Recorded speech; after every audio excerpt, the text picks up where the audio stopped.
We are live again. So, hello again, everybody, and welcome back to qualifier number 2 of the second EU Trial by Blood Chivalry 2 Dueling Tournament. I am your host, KWA Sushi, and with me, once again, is my good friend and co-caster, Jizuzo, KRT Lancelot. Yes. I look very much forward to the second qualifier. It's going to be twice as good as the previous one. It could well be. We have some absolute crackers. So we tried to put the brackets up prior to the start, as you saw there in the intro screen. So you should have audio is duplicated. Interesting. Try and figure out what's going on there. I'm sure Jizuzo can maybe help us figure out what's happening there, but thank you for... It's not duplicated. Fine for me. Oh, okay, all right. Weird. Let's assume that we're okay then. Let's assume we're okay. If there's any issues, I'm sure that our chat will very helpfully point it out to us. But yeah, we have some absolute crackers lined up today.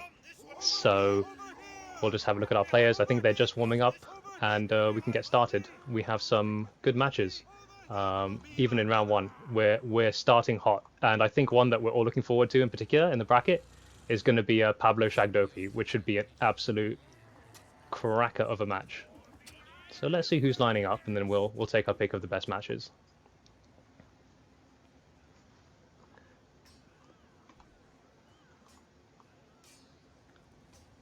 We've got Mr. Volley, one of our referees. We have the usual crowd of organisers as last time, so Volley, Surcom, our refs.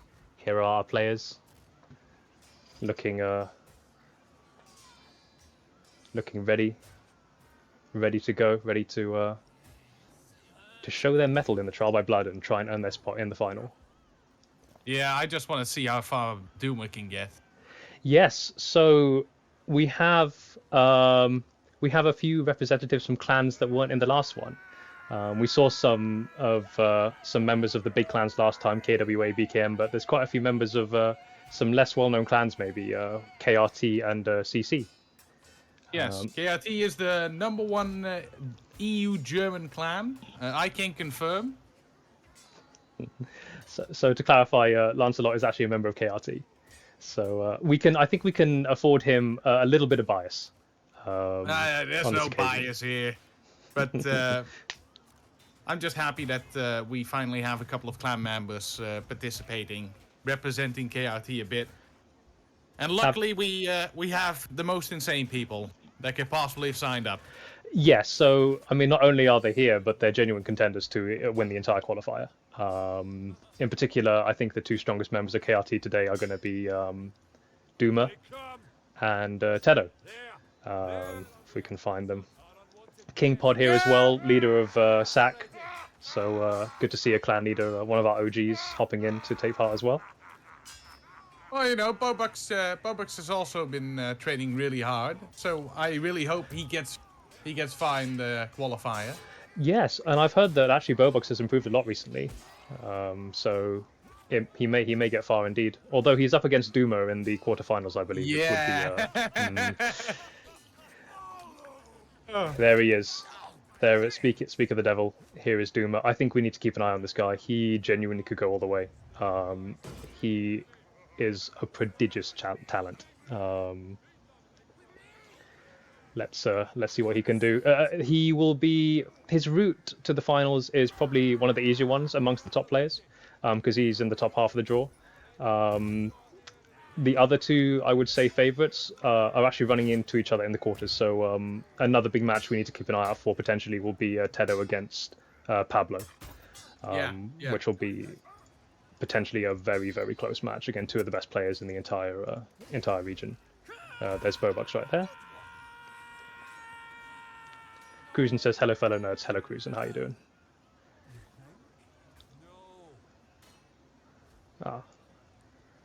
Let's see. It looks like we've got a match getting underway, potentially. Maybe. We'll see. I should clarify that as we're talking, the other players who are competing are in their own chat, being corralled by Bubble, the tournament organizer. So once he decides that they're ready to go, we'll start the bracket up and running. I think they are decidedly not ready to go. Anyone who is familiar with him will know that's long drags there with the Executioner's Axe. I think we can expect some very entertaining antics from him today. Ah, yes, the long drag man. Ah, well done, Bobucks.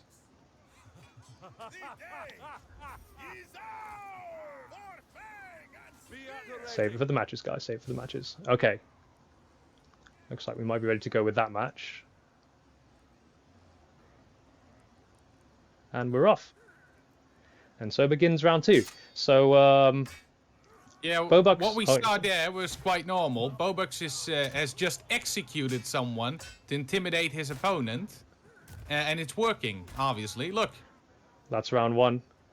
Yeah, so Bobucks is very much a heavy mace connoisseur. I believe he actually was using it before it got the significant buff to its stam loss on hit. So for those who don't know, the heavy mace actually got buffed in the last patch, so that now you lose 20% less stamina when you parry an attack.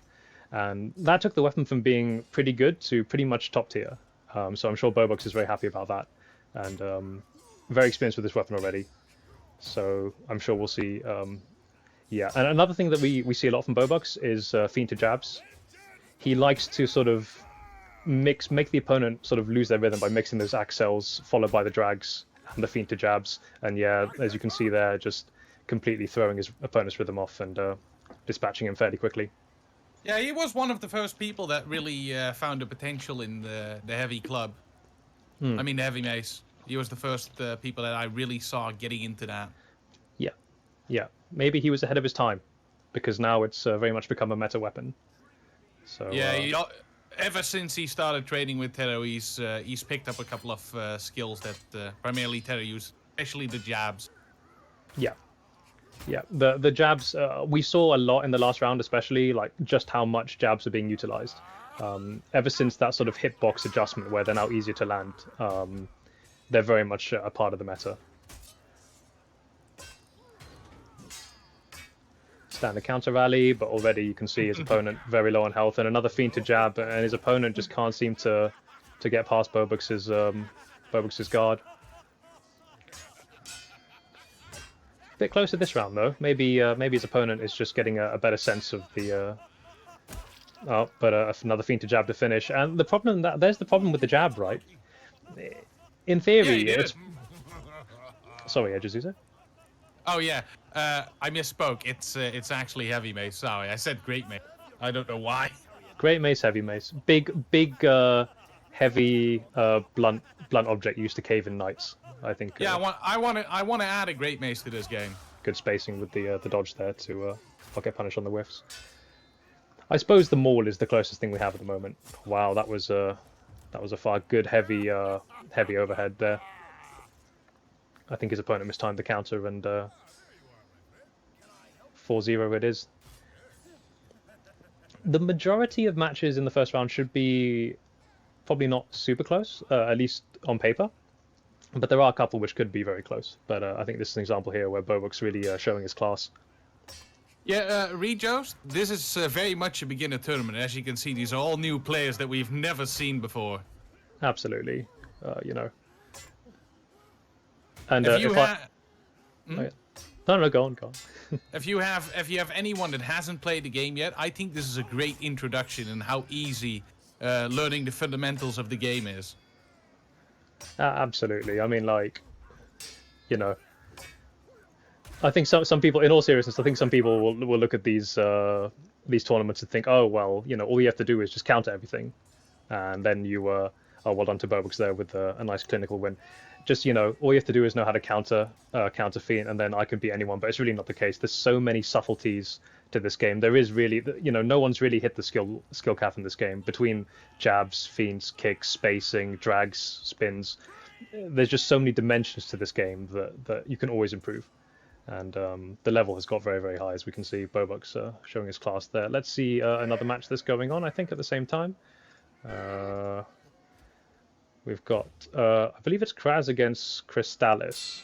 So Kraz is a very well-known one-handed player, loves his one-handed sword on the man-at-arms. The question is, can Crystallis deal with that, the speed of the weapon?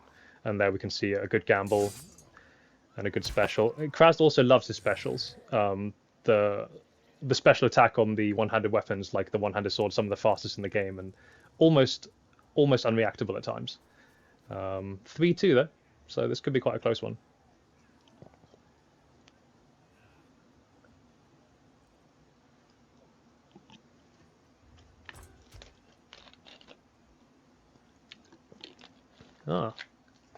Kraz with the shield. I think he must have thrown his shield last time, because Kraz does tend to keep the shield when he plays.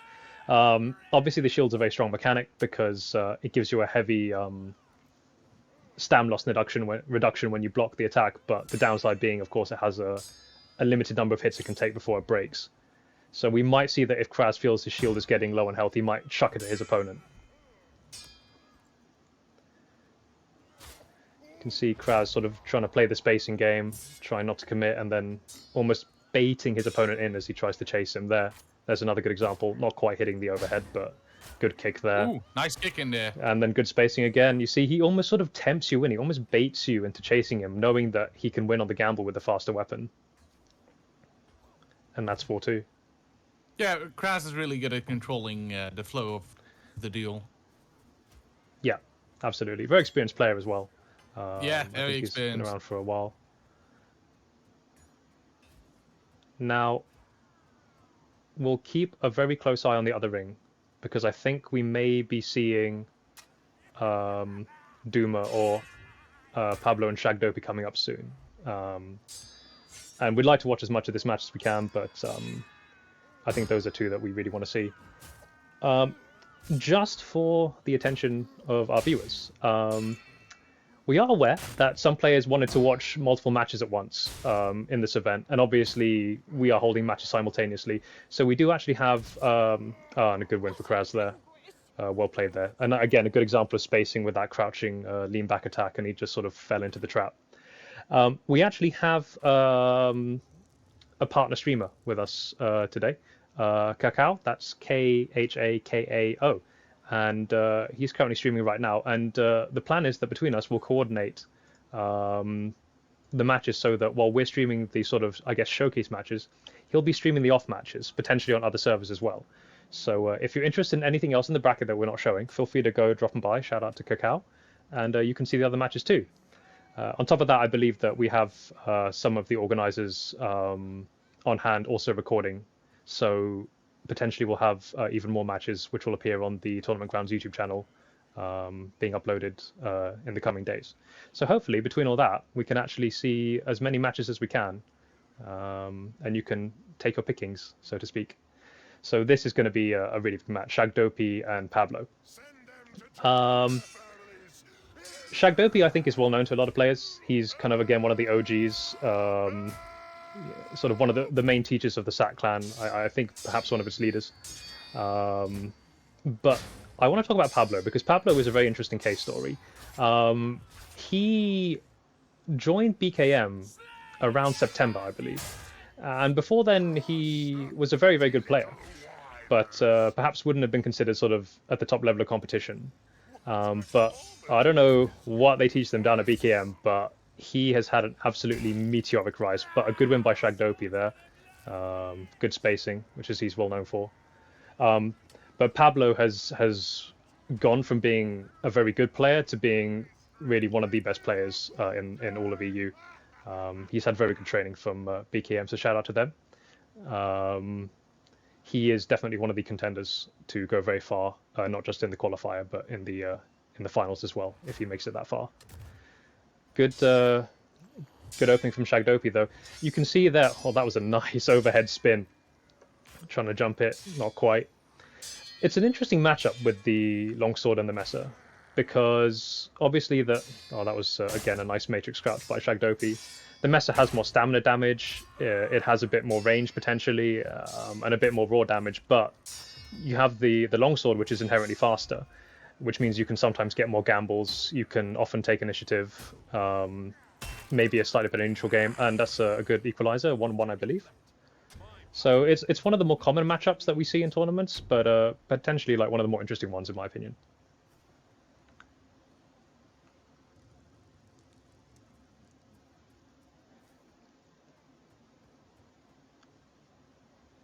Who dies before stamming out?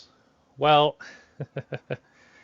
we know that. Shout out to Quasi, by the way. I believe the undefeated Trial by Blood champion in the NA region, so obviously knows a thing or two about this game. Definitely a player who is famous for stabbing his opponents out, I'll say that much. So maybe you should ask your opponents, Quasi, because whatever you're doing to them is clearly the answer. Oh, Ooh. 2 swings. I think Shag thought he was out of range, to be honest. I think he misjudged the range of that Mesa Slash right there. Oh, good overhead. May have been a side hit there. And you'll see that a lot from Shagdopi as well. He kind of likes to, in a similar way to Krazd almost, he sort of retreats. He'll do the crouch, and by crouching you sort of almost increase the range the opponent has to take to reach you, and he kind of baits you in again and sort of lures you into a trap. You know, he's a big proponent of the sort of SAC. They call it the circle of contact in SAG, where you sort of well, it looks like the circle of contact didn't work out this time for him. It did not, and I guess what happened there is, yes, he tried to retreat and bait Pablo in, but Pablo just sort of almost oppressively just closed the ground, and you know, against the Mesa with that huge amount of stam damage, if you just can't keep your counters up, then you're going to get disarmed, and that's exactly what happened. I think Shaggy as a SAC player needs to spin more, do that trademark spin. Oh, we'll see some spins from Shagdopi. Don't get me wrong, he definitely knows how to do them. That's the only reason I really like the SAC guys. They all spin. Longsword spins, yep. It's a trademark move of many SAC players. 2 good overheads and a kick, and what a combination. And already we go from both players being at full health to, oh, good overhead though. Pablo has to be careful though. I think he's 1 hit from death right here. You see Pablo doing the signature Mesa overhead toe drags, just trying to work his way around Shagdopi's guard. Good counter rallies and jumps. Gave him some toes. Do you think Shaggy's going to go for a jab or a kick to kill him? Ah, no, just a swing. I think he's going to go for the flashy jumping slash. How about that? It's the funny thing about jumps. You don't just have to use them. I mean, we talked about this last time. You know, jumps are a great way to counter overhead drags, overhead toe drags especially.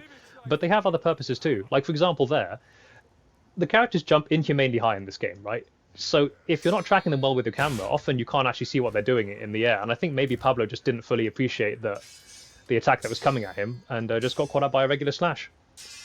Good spin by Pablo. I saw Warbeast saying that Pablo beats all. It's good to see some BKM players in the chat supporting their teammates. I understand that Warbeast was one of Pablo's mentors, so you know, obviously it's good to see him supporting his charge. Attempting the sort of toe drag with the longsword, but not quite hitting it. Again, Shag doing that sort of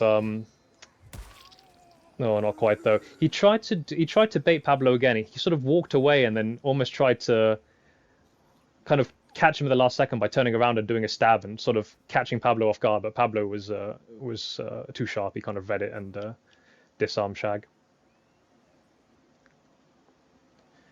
3-2 though. This is by no means a one-sided match. You know, we had a feeling this could go to the wire. And I think as far as round 1 draws go, this is about as juicy as we can ask for, really. Yeah, it's not a one-sided slaughter like the previous matches. No, definitely not. To be fair, like, players. Doomer's match was over in just a couple of seconds, at least for me. Doomer's already played? I think he already played. Oh my word! Right, well there you go. It happened so quick I missed it. I didn't even realize it happened. Forget not being able to watch it. I could be wrong. It is a bit late, and as a Dutch person, I constantly smoke the weed. Can't help it. It's an addiction. It's okay. Oh, another disarm though. Disarmed again. Jesus. Man, Pablo is just so oppressive. This is the thing. Pablo, he's just one of those players who. But for that said, though, you know, that's the great thing about the officer class. You lose your longsword, you pull out the one-handed sword. a weapon that arguably is also one of the best weapons for dueling in the game. And that was a good recovery from Shagdopi, almost back from the dead there.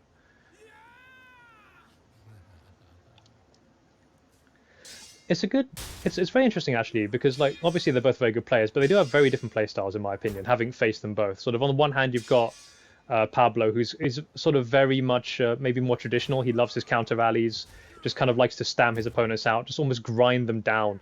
And on the other end, oh, the kick didn't quite work and didn't quite react to the slash in time there. On the other hand, you've got Shagdopi, who very much doesn't like to get drawn out into those long counter rallies. He likes to, mix with the spacing, try and steal initiative, kind of throw off the opponent's rhythm. So it's interesting to see how they're both adapting to each other's playstyles, considering they play so differently. Some relatively hesitant opening attacks there, no counters yet. Interesting jab gamble. That's quite a good move, actually. If you notice your opponent's being very late on their ripostes, you can chuck in a jab. And it's a good way to, one, steal back initiative, but secondly, kind of put the pressure on the opponent to speed up a bit with their ripostes. Okay, now we're getting into a more sort of standard counter rally. Good drag by Pablo and another follow-up. And just like that, Shagdopi on the back foot. Yeah, nice light drag, absolutely Quasi. And we talked about this last time as well, where we saw a lot of light drags from a lot of the players. That's clinical by Pablo. Really good pressure applied there. Pablo's taking lead, and he won. Pablo wins 5-3. That was a great match, though. Really well done. That was close. That was pretty much close right up to the wire. Yeah. Pablo really had to work hard for that one. He did. I'm not surprised he did. Shagdopi's a great player, but I guess Pablo was just a bit better on the day. As Quasi said, the light drag there, these players are very experienced, and one way to tell if someone's going to drag often is if most people drag with a heavy attack, because it's easier, because it delays the release phase of the weapon. But when people hear the wind up with the sort of heavy voice line from the player, they almost sort of are able to react to it faster. But by using a light drag, you almost have to make the player will often be conditioned to anticipate an Axel when there's a light attack coming in. So a light drag is a very good way of deceiving the opponent, so to speak. Hey, new match coming up. What have we got next? We have Strix versus Strix. Yes. Let's see. Here he is, Tedo. To clarify, Tedo is honking hooty ass. Productions, yes. Whatever he could fit in there. I believe it's the name of his trademark for his YouTube videos. So Tedo is kind of quite similar to Pablo, I'd say. I don't know what you think, Jesuzo, but they're both, predominantly Mesa mains, really very good at sort of using those counters. And again, there's a good example, just sort of grinding the opponents down, almost like wearing their stamina out. Yeah, the way I like to describe it, it's a very oppressive playstyle that Tedo has. He doesn't give you any form of rest in between. Absolutely. MK, he's facing Strix. Good player, but I think very much the underdog in this fight. But, never say never. Kraz using the little known but very entertaining suicide by jumping off a small height glitch. But yeah, like you say, very oppressive. He sort of was one of those players, he'll just sort of try and get you trapped in one of those counter rallies where he knows he can stam you out, knows that he has that experience. Very good Axel with the Mesa there. And you can see there just that mix of Axels and heavy drags, just too much for Al to read there. Yeah, and he counters basically every jab that you try to throw at him. He does, and we talked about this last time as well, where we saw a lot of jab collisions in the matches, and it's counterintuitive, but when there's a jab collision, it's the player who landed the jab last that gets initiative. So it's very good. The very good players are able to sort of almost read when their opponent's going to jab and time their jab so they jab second, steal the initiative, and often catch their opponent out. It's very effective against players who queue up their attacks after jabbing, assuming their jab's going to land. He went for the one-handed. Interesting mix-up there. Now, I happen to know that Tedo has openly said that he prefers facing two-handed weapons to one-handed weapons, which maybe isn't a surprise, considering that he does like to get into those sort of long counter rallies, which are more traditionally. Oh, but a nice drag again though. It was a good idea. It was a good idea, to be honest. It was a good mix-up. I say Tedo sometimes can get thrown off his rhythm facing one-handers, but there we saw another downside of the one-hander is that as fast as it is, to compensate, it has a shorter counter window, which does make you more susceptible to drags.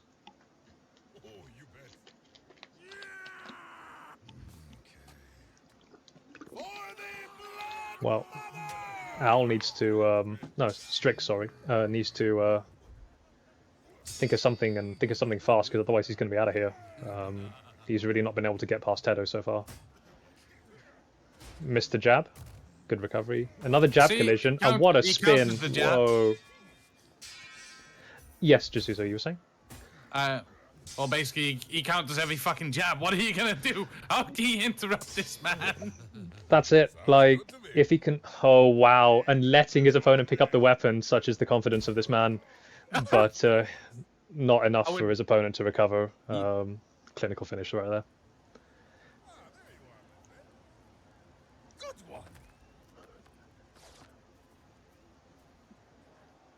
All right, Strix. We believe in you. Go down fighting. I think we've established quite early already like who the main contenders are in this bracket.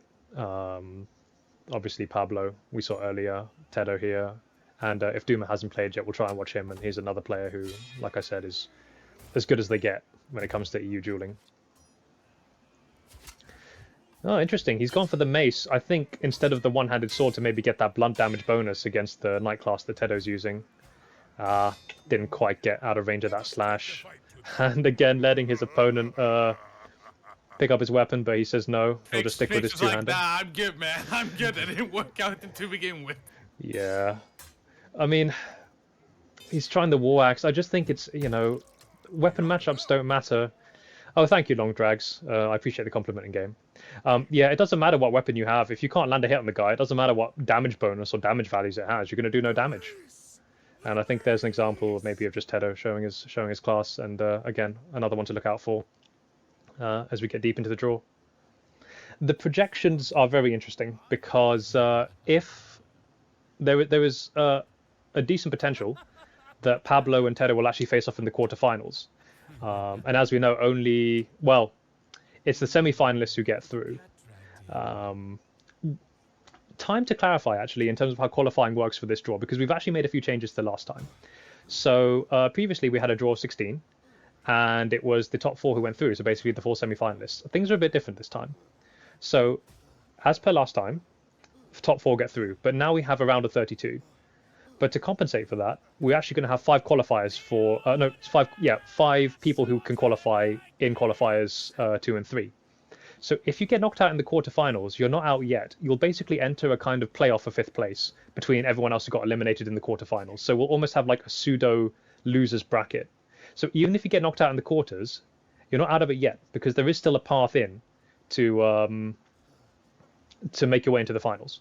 So even if Pablo and Tedo face off and one of them gets knocked out in the quarters, we could still very well see one of them in the final, or both of them in the final, I should say.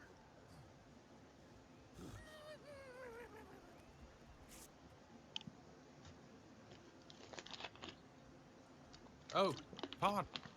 Assassin. Is Pod Assassin up now? Excellent. Oh, I didn't recognize Assassin because he normally plays the knight, but yes, looks like bit of showmanship there, hyping up the crowd. You love to see it. Yes, cyberbullying Volley. He was probably in Discord discussing something. Yes. Well, I should point out that it's all in good spirits because Assassin, Volley, and Long Drags are all part of the KWA clan, so I can promise you that a bit of lighthearted. I didn't realize KWA was so abusive to their own members. Jesus Christ! Look, I have a saying, right? Friends duel each other, good friends FFA each other. And no, KWA are not above a bit of lighthearted. You're basically playing ball tag right now. And Volley decides he's had enough and decides to 2v1 the both of them. And it's in shambles. That's like in WWE when the referee decides he's had enough and decides to start beating up the competitors. Ah, looks like they're moving rings. I think they're just coordinating in chat which ring they'll go for. Best Friends Flourish, then FFH. Are they exactly SS31? This could be another match actually, which could be very very close. Both very very very good players, very experienced. Like I said, King Pod actually the leader of SAK clan, and Assassin one of the most experienced members of KWA. So we could expect a good match between them. I want to talk about King Pod's playstyle because it's kind of unique. Good jump by Assassin there, sort of getting past that heavy mace toe drag. King Pod will often do a thing. He has a kind of particular rhythm to the way he plays. So what he'll do often is he'll alternate heavy axels and heavy drags with the heavy mace. There's a good example there of a heavy axel. And what he's basically trying to do is bait you to disarm, though maybe just a bit overzealous with those heavies. He basically tries to bait counter fiends out of you. And then what he'll do is he'll almost sort of crouch, move counterclockwise relative to his opponent, and then axel gamble a slash as hard as he can. And basically, yeah, so he sets up with the mix of drags and lights, and then when he sees the opponent has sort of almost misjudged or overcompensated the counter feint, throw in the gamble. But Assassin's very experienced, so he may not fall for it here. Interesting now. I see Pod's gone for a mirror match. Maybe just feeling he needs a bit more stamp for the Vanguard. But already Assassin. Oh, what a throw, yes! Though! Wow, unbelievable. Maybe that's why he wanted his Danax, right? For that incredible throw damage. I gotta say, that was borderline disrespectful. No. When God gives you a Danax, you have to throw it in someone's face. You have to throw it, yes. And you know, the Vanguard has 2 for a reason, I think, so... I just like it how he just did it point blank range. That way nobody expects that to happen. That's what it is, yeah. What do you expect less than a Danax throw? A Danax throw at point blank range. I say that was a gutsy move, but it worked really well. Good, nice exchange of overheads. Nice again jump by Assassin. Assassin is very good at these jumps. So for those who are wondering why people weren't jumping in the last round, we have a prime example of why it works right here. And again, jab collisions, Assassin reading the initiative steal very well with those, and coming out on top. We'll see if Pod sticks with this strategy because so far I think aside from the Danax throw, Assassin's quite comfortable in this mirror matchup from my experience in facing him. So. There is actually a rule in terms of loadouts. You can't change indefinitely. I believe the rule is that you can only make 1 swap and then swap back. Yes, only 2 loadouts. Exactly. So. And the same weapons. Yes. So even if you change class, you have to keep the same weapons as you did in the original loadout. Oh, what a spin by Assassin. And Assassin really showing his class here.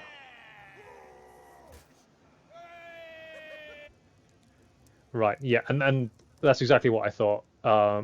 The Danax matchup I don't think was really working, and Pod deciding that he needs to go back to his bread and butter with the heavy mace.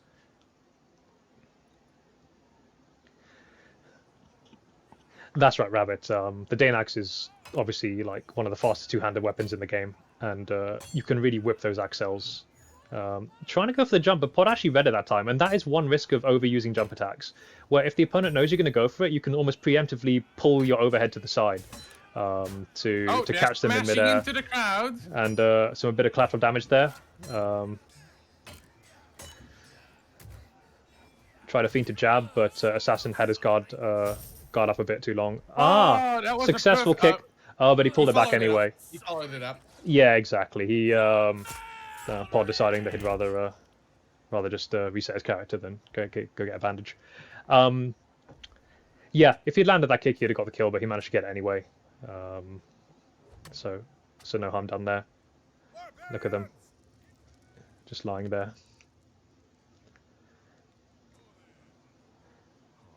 This match again could be very, very close. Looks like it's shaping up to be quite competitive. Yes. Very well. Pod seems to want to change sides. Not entirely sure what the intention is with that. it's obvious to dominate his opponent before the game even starts. Oh, I see. You think there's a bit of psychological warfare there. Let's see Yeah, if of it works on course. Assassin. Because King Pa was like, Assassin, you're not going to tell me what to do. I'm going to tell you what to do. I see. And I'm going to allow you to hit me twice with your Dane axe. Oh, what a And jump, murder though. me. No amount of mind games can save a Dane axe to the top of the head, though. And another clinical jump attack. Pod has to be very careful with those overhead drags. I think when your opponent is that reliable at timing his jump attacks, it's just too risky a strategy sometimes. And I think that's the third time now he's been caught out by that.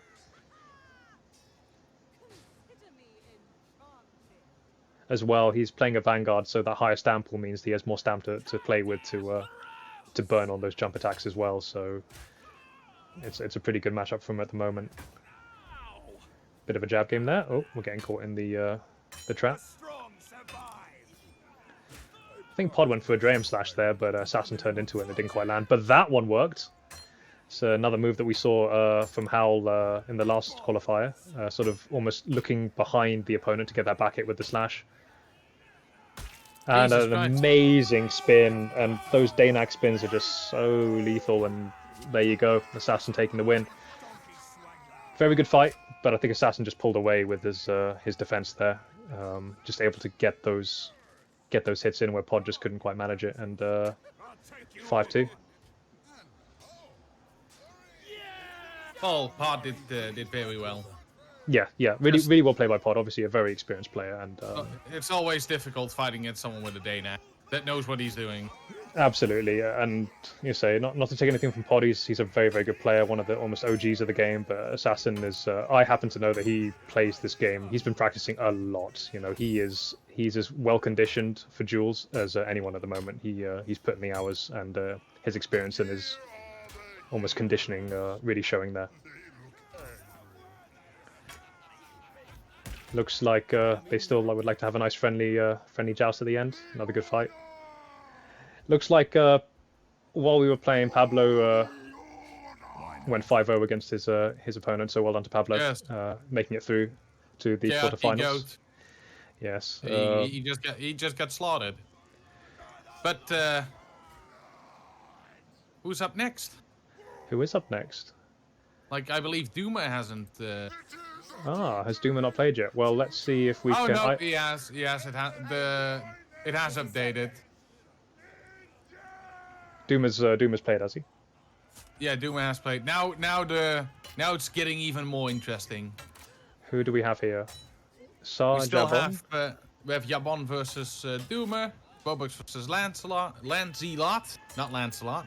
Lancelot, yes. We got Prince Golutris versus Monsieur Longdrags. That should be very interesting as well. Cookie versus Bugger Knight. That one we need to keep an eye on. That'll be very interesting. Oh, Duma with a good finish there. Let's have a look at Duma here. Like I said, I think Duma is potentially one of the favourites, not just for this draw, but for the entire tournament. Say, precocious talent. Hasn't actually been playing the game that long in the grand scheme of things, but you know, is almost. He calls himself the Jank Master. He's that player. He knows every mechanic in the game, and he's not afraid to use everything at his arsenal. So here's a fun fact about Duma. He is the only high-level duelist attempting the toe drag, but Duma walks around it and just punishes him with a hit to the back. Duma's one of the only players who duels at a high level who actually uses directional input to dictate the direction of his swings. So he actually has to use movement to make ult attacks. Most people will either use the ult button or bind it to a separate key. This has an interesting effect because what you see about Duma is that he's very sort of mobile when he plays, and part of that is out of necessity because he has to actually move his character to get those ult swings working. So you'll often see him shimming from side to side. Good counter rally, but Duma gets the first hit. And now here's another move that he likes to use, where when he gets that hit, he will cancel his attack and then jab the opponent as they anticipate the counter, and he'll chain those together. And what that does is it basically stamps the opponent down because the opponent is trying to counter but getting jabbed out of it, they don't get any stamina back for the attempt at the swing. And you saw there that he managed to just disarm him because the guy wasted too many counters that got interrupted. It's quite a well-known move that I think was pioneered mostly by Homer, BKM Homer, who Yeah. I've heard from Duma that Homer has taught him a couple of things for the tournament. I've heard the same thing too, and maybe that's just another example of one of the new techniques he's picked up.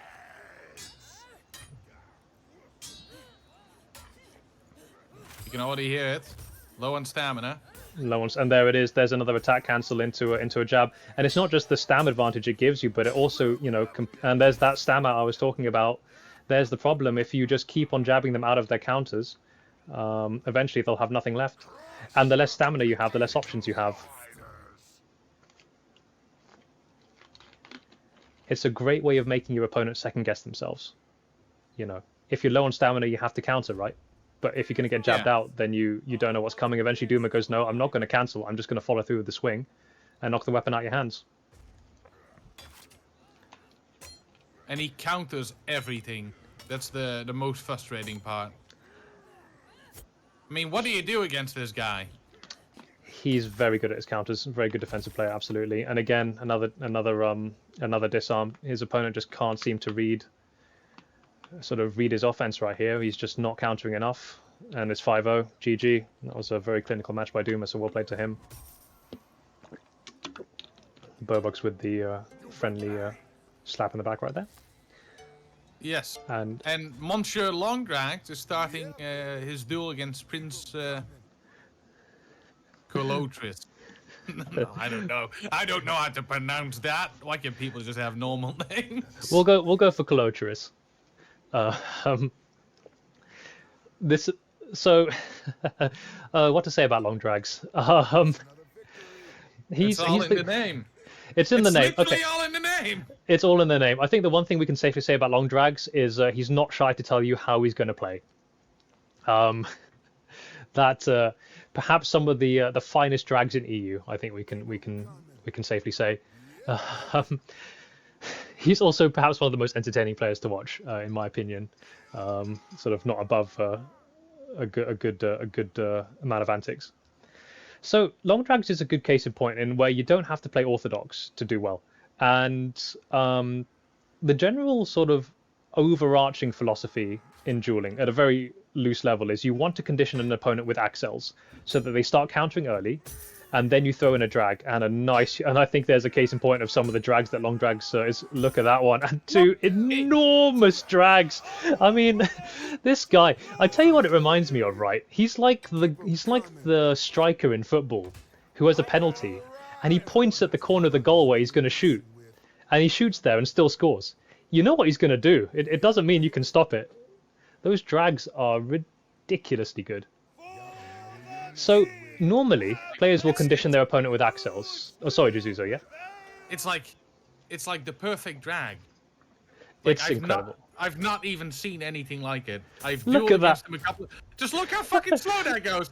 It's like it hovers in midair. It's like swinging a balloon weapon. It's starting to get a bit of rhythm on it though. And a good double overhead accel. That's exactly it. So instead of conditioning his opponent with accels and then catching them out with drags, he does the opposite. He actually conditions the opponent with huge drags and then throws in the odd accel. He almost does it in reverse. And I suppose, you know, it's giving such a different look to his opponents that they just aren't used to it. And often by the time you've got a read and long drags with a bit of showmanship right there, by the time the opponents have the read on the drags, he's already 2-love up and or 2-0 up. All right, let's see if his opponent can actually get the read on those drags. And there's another move that we often see. Oh, nice attempt at the throw, but not quite. And long drags with a bit of a taunt there. And another huge drag. It's incredible, isn't it? You just love to see it. You know when a drag is good when someone goes for the alternative swing. It makes me fuck up. Still land it, yeah. I mean, I'm gonna try not to laugh too much on stream because this guy cracks me up every day. But you know, just one of the most entertaining players in EU. I think it's safe to say. Another thing we'll see as well is he'll often try and gamble jabs. Like, he doesn't just do the long drags, he also uses a lot of jabs. He'll try and interrupt his opponent. So he'll almost pressure them into trying to accel quickly and kind of make them play on his terms. There's another one. He does love the jab game.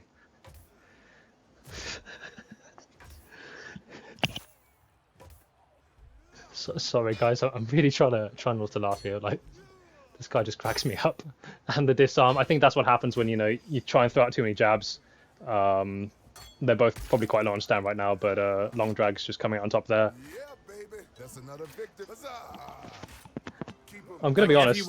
Everyone's in awe. Even the other dueling that's getting set up, they're looking at Monsieur Long Drags. Like, who is this guy? I mean, I think most of them know who he is, but you know, for those who don't, I think they're a bit shocked at what they're seeing. I think some of our viewers are a bit in awe too, actually, looking at the comments. Right, his opponent's gonna. Galotris is gonna have to think of something quickly because, you know, he has to adapt, but this playstyle is so unorthodox. I'm not, you know, can he adapt in time before Long Drags gets 5 wins? There's the question, and it's going to be a real test. But so far, Long Drags is, you know, really doing a very good job of just completely throwing off his opponent there. There's another example of that jab collision, and the jumping kick. I mean, then attacking his teammate. I mean, if we talk about, like, you know, I thought that, you know, the slight disrespect in that Danax throw by King Pod, but I think it's safe to say this is just a blatant, flagrant showmanship at play here. You know, a very confident player. Long Drags wins 5-0. Well played to him. We can keep an eye on him for the draw as well. At least you can see that Long Drags is really enjoying himself tonight. Yeah, he's clearly loving time. He's clearly loving his time here. I think his first official tournament, and he's fully embraced the moment. One Eyed says, "I love Michelle Long Drag." Don't we all? Don't we all? Looks like we have Tedo up next against AW. This will be another fantastic match. AW, a very well-respected member of the dueling community and a very, very good player. Two relatively similar playstyles. What I've heard is that R has gotten really good over the past 2 weeks. He has got very good indeed. I mean, again, he's another one of those players who is already very good, but, you know, just has improved even more. Incredibly good now. So Teo's going to have a challenge with this one. Absolutely. You say two very good players. I mean, you can see here what I'm talking about when I say similar play styles. We're going to see a lot of drags, a lot of counters, and a fair number of spins as well. I wouldn't quite say a mirror match, but there's a lot of similarities between these players indeed. There's an interesting move that Tedo's doing. So what he's doing is, you see when he sees the opponent's going to drag, he walks into the swing. And what that does is it basically shortens the opponent's drag and makes him less likely to be caught out. Great spin there by Tedo. And he disarms his opponent. Well played. Very good duel. Not even one hit on Tedo. No, and again, it's a question of they're similar playstyles, so it's who does what they do best better that's going to come away with this win. And say, Orr is a very, very good player, but, you know. Oh, he switched to a different loadout. Ah, interesting. He's gone for the Vanguard. This is an interesting trade-off, and we saw this last time actually, where or we see this quite often, I should say, where if a player feels like they're getting stammed out when they're playing, they'll switch from Knight to Vanguard for that extra bit of stam. The obvious downside with playing a Vanguard, especially against the Messer, is that you take you know, a high percentage of your health bar because of that 45 less health, and there's a good example there. So if you're a Knight, you can take 3 heavy slashes or overheads before you're killed by a Messer. But if you're a Vanguard, it only takes 2. So the trade-off is, am I more likely to be disarmed, or am I more likely to give away 2 hits?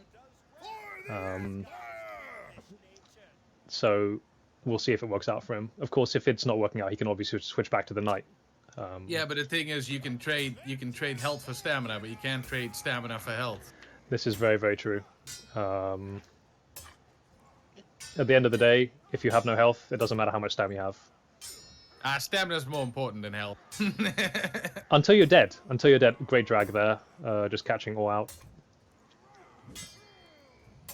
Another good counter rally, some nice overheads. Tries to go for the jump, but I think or getting the read on that one and catching him in the air. Feint to jab. Oh, what a Triple move! feint. So yeah, triple feint. So for those of you who don't know how that's done, basically what he did is he cancelled his first attack and then immediately buffered his feint attack. And if you time it right, it basically completely hides the fact you've cancelled the attack. It almost makes it look like a feint instead of a cancel. And you saw there that Orr thought that he had a regular double feint, but actually it was a triple, and he got caught out. He just ran out of he couldn't feint a third time, counter feint a third time, and the hit finished him off. Good Ooh, stab nasty around the side there. stab right there. Yeah, very good side stab. Oh, but Orr giving a good side stab of his own. So, even though he's a Vanguard, Orr is using the two-handed hammer, which does get the bonus damage against the knight. So the hits to kill for both of them could potentially be about the same. Trying to catch him with that heavy, not quite working. Good spin, but I think Orr's getting used to those now. He got a good read on that one. And good counter rally here. Ooh, I think what happened there is Orr thought he was going to go for another spin, but actually Tedo turned at the last minute and did a regular axel and it caught him out. Good finish with a jab. Good fight. Definitely. And Orr was slowly running out of stamina. Yeah, I say Orr's not getting disarmed as easily as before, but you know Tedo just finding a way through those cracks in his guard.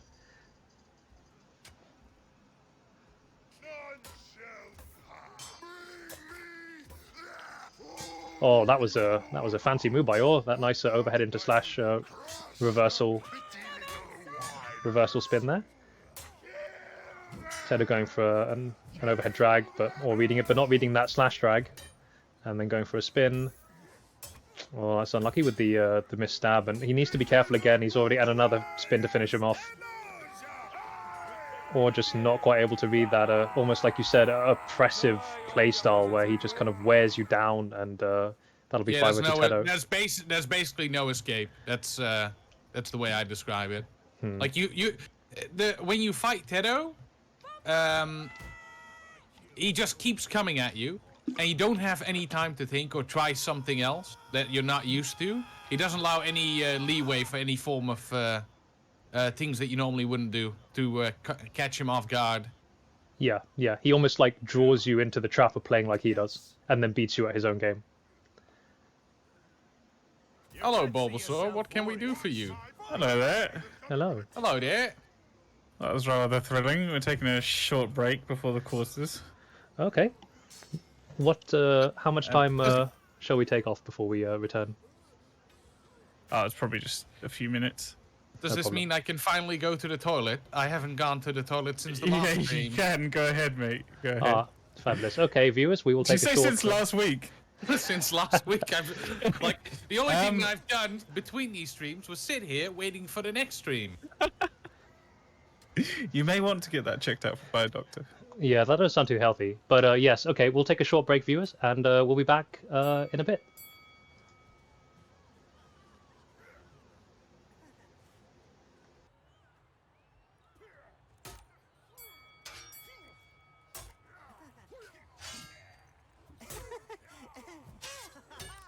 Do you actually have a thing Oh, for sorry. it? Yeah, I'm gonna go piss and get a drink. Which hopefully did not get into the recording.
No, no, no more.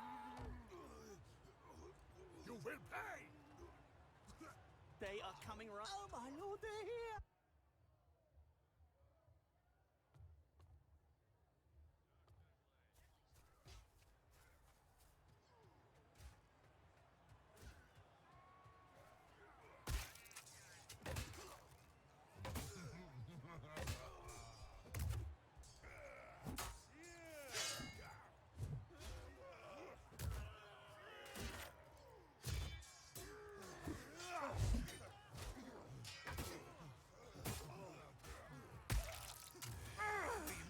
That's just what I always wanted.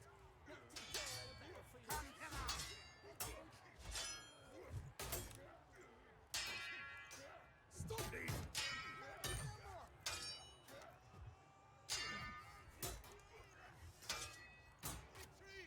Clear them out. Onward, brother. Defend me. Retreat. Look out! Take out those Oh, my lord, they're Defend here. me, lad. Hold your ground. Look out! Is Chizuzo back from his Wii? I'm not sure. I'm sure he'll let back. us know. He has returned. The taking a piss. Oh, I'm sorry. I thought we had a couple of minutes, but apparently that's not the case. We are But just anyway, so guys, keen to go. Yeah, yes, Purple. I'm gonna go get the quarterfinal set up, and No problem. I'll see you. See you in a bit.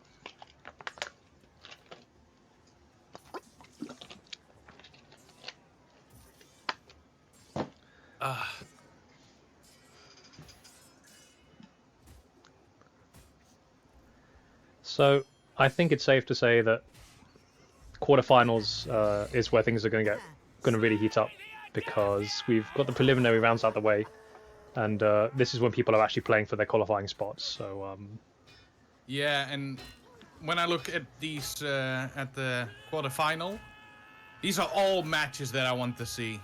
yeah, we're gonna have a bit of a hard time picking some of these, because we want to watch them all, but obviously some will happen at the same time. Again, just a shout out, we do have a co-streamer who will be casting some of the alternate matches that will not be on the mainstream.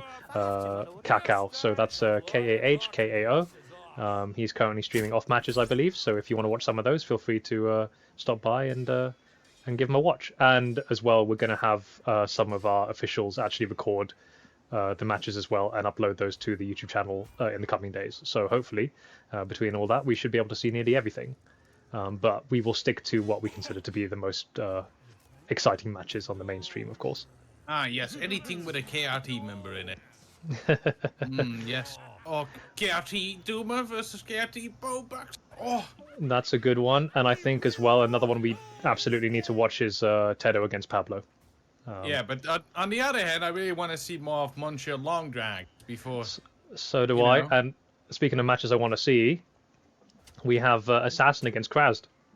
Yes. Now here's an interesting adaptation by Assassin, because Assassin is normally a classic two-handed duelist, but deciding that he wants to match Krazd with the one-handed sword man-at-arms. And so far, paying good dividends. So just doing That a little might bit of actu- practice. Yes. Funnily enough, actually, I'm just looking at Assassin's weapon. I think that's actually the short sword and not the one-handed sword. So he's traded a bit of range for a bit of length. No. That's just the normal sword. He's just having Oh, the is it? Winter War skin. Oh, I see. Okay. I thought it might So be the a short hilt is a sword. bit shorter. Oh, okay. Is it the one with the the Phantom? Yeah, with the shorter model. Ah, I see. Okay. So we truly have a mirror match here. Assassin going to get another shield off the wall. I have to, my lord. Oh, this is live. Jesus, I've missed a lot while I was going to the toilet. They're one round down, so that's 1-0 to Krazd. Must be very hard for Kras being like the only OMK representative in this entire dueling yard. Yes, and say shout out to OMK, of course, another one of the maybe less well-known clans. Not one of the larger clans, but some good players, all the same. And of course, Assassin in KWA, as per his name. Oh no, Oh, a look! good win Look by what he did! Kraz. He just stabbed him! He stabbed him and dropped his opponent's corpse, who was still on his feet. Like, to be 1-0. fair, like, you know, Phil Mitchell has given me great financial advice. Just gonna say. Ah, really? Yes. Well, it's a good way to remind ourselves that, you know, It is important you some people think that, very high level. some people see the clan players, the con players in the dual yard, and maybe are a bit intimidated to, you know, see them. But I can assure everyone that they're all just regular people like you and me, friendly people, you know, with jobs and school and all those other Life, commitments who hope, just, aspirations, well, maybe some of us, but towering gas prices, slowly crumbling economy.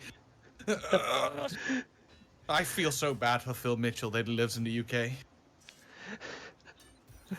no comment. As a resident of the UK myself, seems we're down a ref. Yeah, what happened to the referee? He's What gone. referee? Let's go to let's go to Long Drags and Cookie while we're waiting So I for that wanted to to resolve. ask you, Hmm. did you want to watch Pablo, Tedo, Doom or Bobucks, or both? What did the viewers Um, think? Verbally, I want to watch all of them. So do I, personally. Yeah. Should we just... We'll do one at a time then. Okay, we'll do one at a time. I think that the the Mayhem viewers gets the would like to see it. decision. All right, Mayhem, it's on you. Yeah, No don't pressure. disappoint us, Mayhem. We know where you live. He said both. Ah, Did he now? yes. Okay, all right, both it is. And a good win by Cookie there. So Long Drags we obviously know very well. Cookie, I have been informed does not normally go by this name, so I will leave it to the viewers to try and ascertain who this player might be.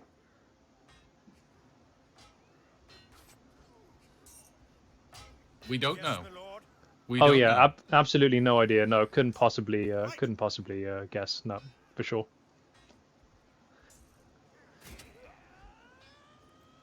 Maybe one or two guesses, eh? An amazing Danax throw. Shazzlebot says magic, obviously. All right, well that didn't last very long, did it? There's a classic magic trash can move. Again, another person who's actually got this game pretty recently. I think he's only really got into the dueling scene in the last 6 months, but you know, picked up the game very quickly. I've heard he has several thousand hours in competitive shooters, so clearly, obviously, putting that at play with his clinical Danax throws, and that's a move we'll see from him a lot. He'll wait until the opponent riposts instead of counters, dodge out of it, and then punish their whiff with a huge Danax throw for 100 damage. Good Axel. Long Drag's trying to jab, but Magic walking away to make the jab whiff and then turning around with the punish. Really good play. Again, these are two players who have faced each other on several occasions in the dual yard, so they know each other's playstyles well. They know what they're going to face. It's just a question of who can execute better on the day.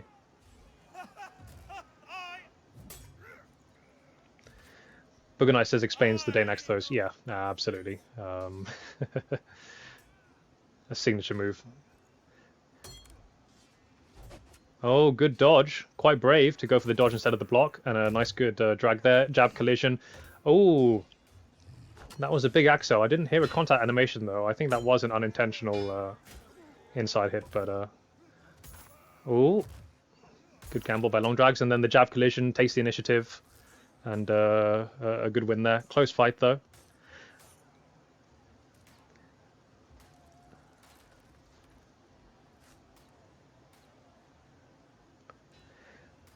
Rabbit says this magic dude is cracked. Yeah, so for those of us watching from NA who aren't used to his playstyle, yeah, it can be quite an awesome sight to behold the first time.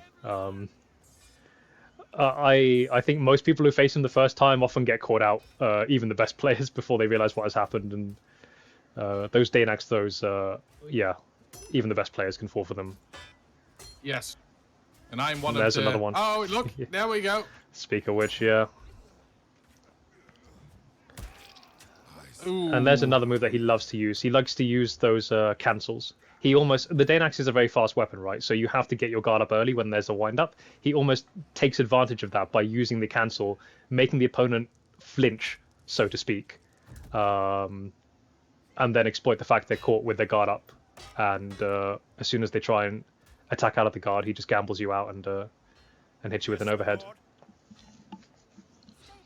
Now here's an interesting one. This is Long Drags has gone to the Warhammer, and this is actually something he's been trying very recently, perhaps in anticipation of matchups like this, where he's going for a much faster weapon, and his plan is not to use the drags, but go for a very different playstyle. He's going to really try and that's a good hit. He's going to try and really close the distance, use the jab mix-ups, trying to use that very oppressive playstyle, and you can see that it worked really well. Yeah, yeah. He's basically doing a Lucas right there.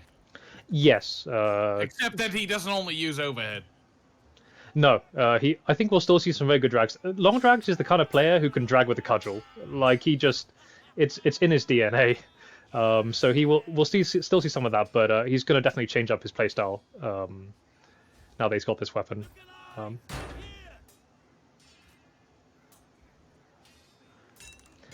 You're going to see he's just going to try and work his way into to close the distance, and then try and trap magic with that sort of jab game. Oh, jab collision, and good axel by magic there though. Long Drags needs to be careful because magic is reading Long Drags is jabs, and he can see the problem with the Warhammer, right? It's a great weapon, a lot of damage, a lot of speed, but its big weakness is the range and the fact that you're on a very slow class. So Magic's clearly exploiting this and sort of turning his back and walking away from Long Drag's attacks and then baiting the whiffs. And it looks like it's 5-3, so it looks like that's GG. Good fight, but very well played by Cookie there. It was a nice strategy by Long Drags to change it up, but just wasn't quite enough. And Kraz and Assassin are still going. Are they now? Well, we better watch. Yeah, in the background. Okay, let's try not to miss any of this. At least before Pablo faces Tedo. Let's see what's happening here. 2-4 for Kraz. 2-4 for Kraz, and I see that maybe Assassin trying to mix it up when the one-hander wasn't working, switching to his bread and butter, the longsword. Not a bad matchup against the one-handed sword. The longsword's a two-handed, but it's incredibly quick. You know, pretty much on par with the one-handers, almost. And it is the weapon he's more comfortable with, so maybe he just wants to, play in his comfort zone and try and beat Kraz that way.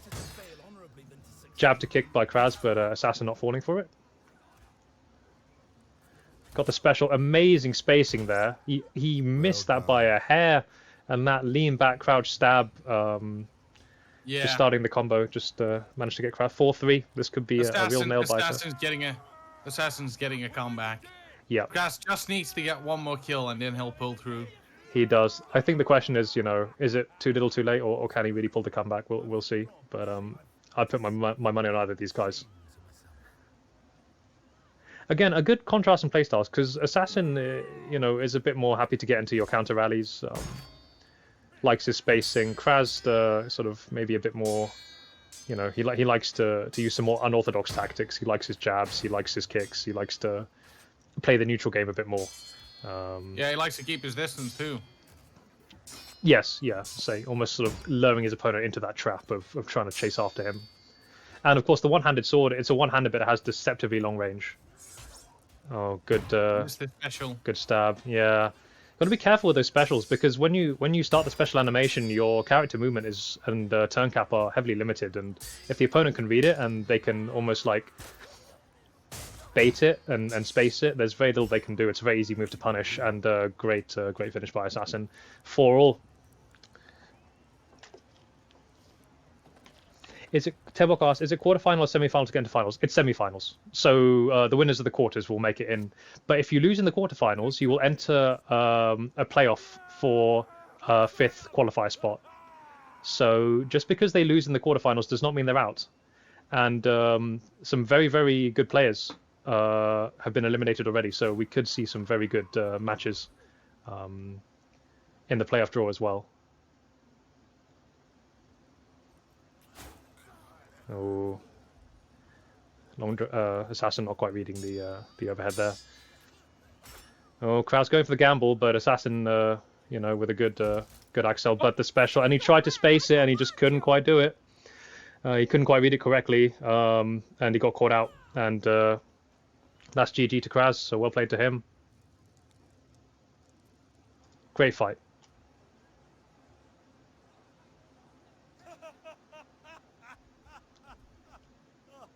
Well, he had to work for a space in the quarterfinals. Absolutely, and I mean, Assassin played extremely well to get to this point, and you know, it's obviously he'll be a bit frustrated that he couldn't quite squeeze out the win, but you know, very very well played. He has nothing to be ashamed about. It was Well, look, fantastic dueling. It's on going to display. happen. The thing that we've all been waiting for. I think yes, the match that we saw at the start when the brackets were released, the one we all hoped we'd see, and the one that we are seeing right now, the Clash of the Titans in the quarterfinals, Pablo and Tedo. This could be incredibly close. Here we go. See some hype build up in the chat. I hope you're all as excited as I am to see this. Altero is 100% ready. He's so excited for this. You can see it. With Flourishing. Flourishing. Yeah. Just mashing that that scroll wheel button right there. And we're off. Two, again, very similar playstyles we've seen already. I would not be surprised if we see some incredibly long counter rallies. Will this be the Nice Oh, jump. Jesus Christ. So Will this be the longest match so far? I would guess yes. If they both play as well as they can play. I mean, just look at the blue sparks flying. Not a riposte in sight. These two are just gonna counter and counter. Oh, first hit in for Good Pablo. hit. Yeah, good overhead by Pablo. And the thing is, with fights like these, they start very close and not much happens, but as soon as one person gets a hit in, it can snowball very fast. When you get the hit, you get your stamina back, and even just psychologically, knowing that you've taken one hit after such a long time playing good defense is often enough to... Don't worry about that. Tedo is a fucking rock, and he's getting murdered. He's very good defense, but Pablo with the incredible spin, you know... some very good swinging imputations with the messes there, just, you know, trying to hide the animations the best they can, but they know these weapons so well, they can defend against anything that's coming at them. Good spin by Tedo, but Pablo on the read. Another spin. You saw there when Pablo's spinning, he's not doing the conventional crouch to spin, he's actually staying standing, but he's looking slightly at the floor. And by looking at the floor, it actually means that you can turn a bit further than if you were just looking neutral. Good slash by Tedo. The player I first saw who really did a good example of this, I think he's in the chat actually, is MK. I don't know if we'll see him in any of the qualifiers, but oh He no, chopped off his one arm! Oh, what a combo, and Tedo with a huge comeback there. Really well played. And I think that's a sign of things to come. And that's why Tedo is so goddamn dangerous. Absolutely. Oh, Pablo with a Because- heavy mace. Because Tedo doesn't really flinch regardless of how much damage you do. No, he puts the blinders on, and it doesn't matter. Like you don't beat him until you've taken all his health. You know, he will just keep coming at you, and either you kill or be killed. Pablo coming with a heavy mace, then going back to Meso. I don't know if that was a misclick there, to be honest, or he changed his mind. But yes, so looking down with the spin as a way to almost speed up, it makes it easier to do light spins. And say the player I first saw using them to great effect was MK, who I think is in the chat with us. So shout out to MK, one of the best technical players in all of EU, I'd say. No pressure, MK, but personally, I do hope that you take part in Qualifier 3. Another counter rally.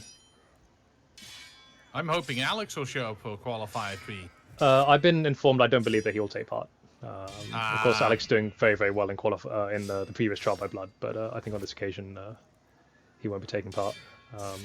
Also, a big shout out to, I believe Quasi and Cryptic are watching this match. Oh no, Tedo going for was the an drag, overdrag. but yeah, he overdragged it. Yeah, he tried to drag it too hard, missed, and Pablo with a big whiff punish. But yeah, shout out to Quasi and Cryptic, who are also in chat with us, I believe.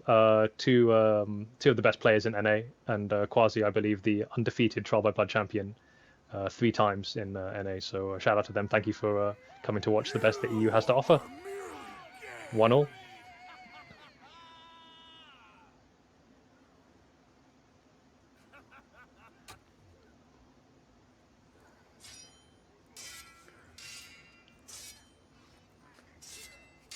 We know what's coming, but it doesn't mean it's not incredibly exciting to watch. I mean, these two are like two brick walls fighting each other. You know, there's just Yeah. unbelievable defense. Two people that have specialized in defending, countering everything. Yes. And the question is, you don't even know which one of them is gonna make a mistake first. Absolutely. And I alluded to this earlier, where there's kind of, if we put it into broad categories, like very broad categories, because everyone's unique, but there's two very distinct like ends of the spectrum when it comes to high-level dueling. You've got the players like this who are quite defensive. They'll sort of just grind you down, stam you out, and just sort of draw you into long rallies and beat you at that game. And at the other end of the spectrum, you've got sort of the more aggressive players, the ones who like to use their drags, like to throw different mix-ups, like long drags, who you know, like try and throw you off your rhythm, you know, make you play a different game that you're not used to if you're used to the rhythm. Yeah, basically the people that try the unconventional route and people that just kill in the basics. Exactly, exactly.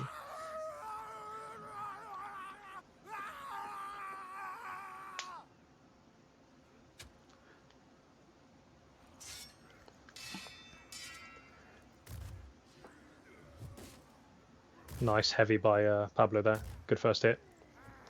I think Pablo went to go for a attack and to feint to jab, but Tedo read it and got the jab in first. Yeah, Terror's taking a lot of damage, but he's giving Pablo some back in return. Yeah. But you see, you know, normally when you get stabbed or something like that, at least for me, like, it's kind of a shocking moment, and you flinch a little bit. You do. It's But very Tedo easy. literally does not care. No. We say it's very easy to panic counter when you take your first hit, but he kept his composure really well there. Good spin by Pablo. Tried the kick, didn't quite work. Some nice overhead drags they're trying there. We've already seen a few attempts at jumps by the both of them, and it hasn't really worked for either of them. And I think that's a combination of they read it very well, but they also know how to sort of. You saw Tedo do a combo dodge to counter, which sort of nullified the whiff. One of the more advanced techs in this game.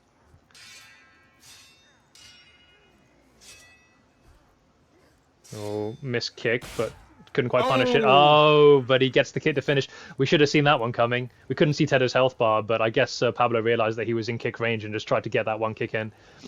If the opponent's in your face, then it's one of the easiest ways to finish off a player, because even if they block it, you can still get the stun and finish them off that way.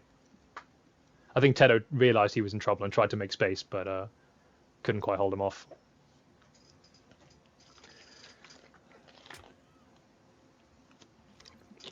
Absolute silence from the players in the lobby. Well, okay, there was. Cut the tension with a knife here. Sarkam asking if they play Rainbow Six Siege later. Another great game.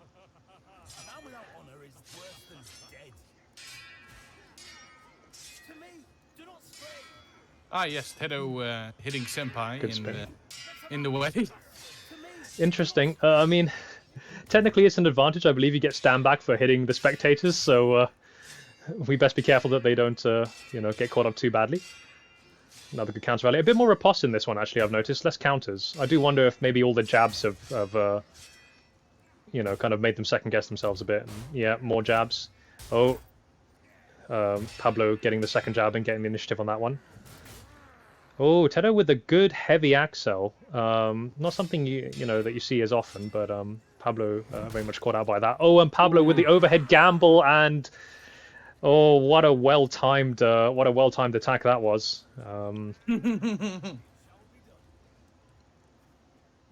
You know, you have a counter rally that just lasts and goes on and on and on, and you know, maybe Tedo just didn't expect it at all because, you know, he got into such a rhythm, and Pablo decides to mix it up. Well, you know, both players are getting used to each other's playstyle. They are. I can see that, you know, they have their sort of blank slate approach, so to speak, you know, their bread and butter, their counter rallies, their mix of drags and spins, but you can see that they have slight, nice spin by Pablo. They're making slight but significant adaptations to each other, you know, adapting to the feint to jabs, adapting to the jumps. Nice counter rally there.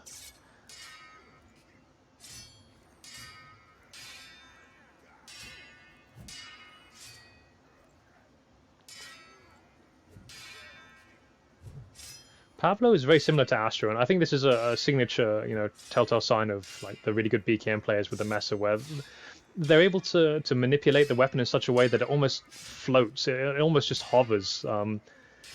They really are very good at sort of manipulating the Mesa swing, so they're very hard to read. Oh, Well, went for a big heavy axe. The guy that wins this one definitely had to work for his qualifier. Oh yeah, 100%. I mean, these two have not had the easy draws, and they've absolutely earned their spots in the quarterfinals.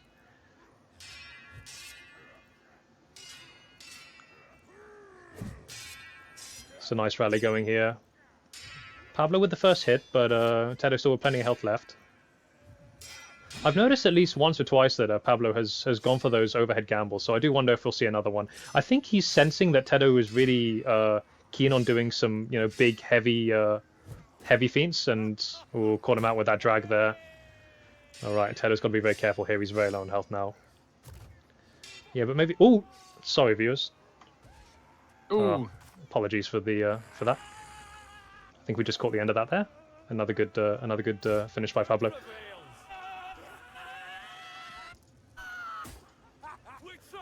So yeah, I think that Pablo's sensing that Tedo is going maybe a little bit too much for those heavy drags, and can just sense that the opportunity is there for the occasional Axel gamble, because he's definitely been using that quite effectively in the last few fights. Tedo needs to be careful not to become too predictable. And that's why he changed weapon. Is that a mace or a war axe I see in the distance? Yes, a mace. That's a great mace. Yes. Yes. A KRT favorite, it would seem. Now this is interesting. There's a couple of advantages with the heavy mace, as we talked about, especially against the knight. Firstly, it's got that blunt modifier, so it does more damage. Secondly, it has a bit more stam drain, again, because it's a blunt weapon.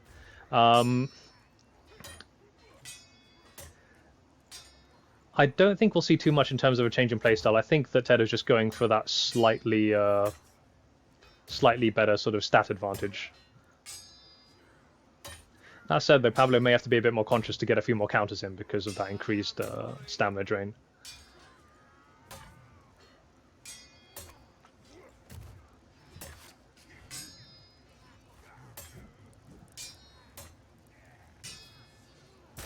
I think Tedo's going Good for double the. jab.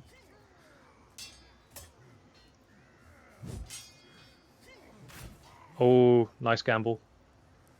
Same as what Pablo was doing to him earlier. Quick reset, and they're back. Another attempt at a jump. The jumps really aren't working with these guys. I think they're very good at... Oh, no, and the... Oh! He's not going down without a fight, but no, unfortunately, a bit much to ask. He gave it a good crack, though, didn't he? Even with one arm. Yes. He took a fair chunk of Pablo's health, and you could see Pablo was super careful not to throw it there, but... yeah, it's a bit unfortunate, though, with the disarm. 5-2 to Pablo. An incredible match, I think we can all agree, but Pablo really showing his class there. And like I said, a player who's had an absolutely meteoric rise in the last few months, going, from being a very good player to being one of the best, the very, very best. And well done to Pablo for qualifying for the finals in the Trial by Blood, as I believe he's now in the top 4. And it only took us 10 minutes and 50 seconds. 10 minutes for 7 rounds. I must admit, I thought it might go on a bit longer. Yeah, 5 rounds. Oh, 7. Yeah, 7. 7 fights. But, well done to Tedo as well. He's played fantastic to get to this point. And, again, I think it's another match where the score doesn't reflect the quality of the match, because that was incredibly close. Let's say Pablo just... That defense is unparalleled, almost.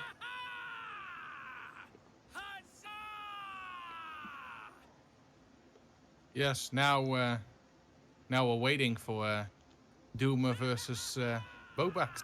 Duma, Bobux. This will be a very good match as well. I think Duma's been, again, they're both in the same clan, KRT, so I think Duma's been giving a few tips to Bobux. Yes, that is true. But Duma does have that very unique playstyle. He does indeed.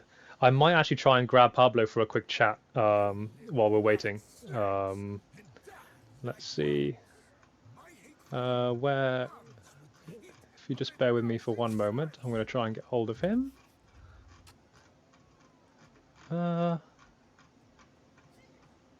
Here we are. Okay. Salutations. Oh. Salutations. Didn't quite.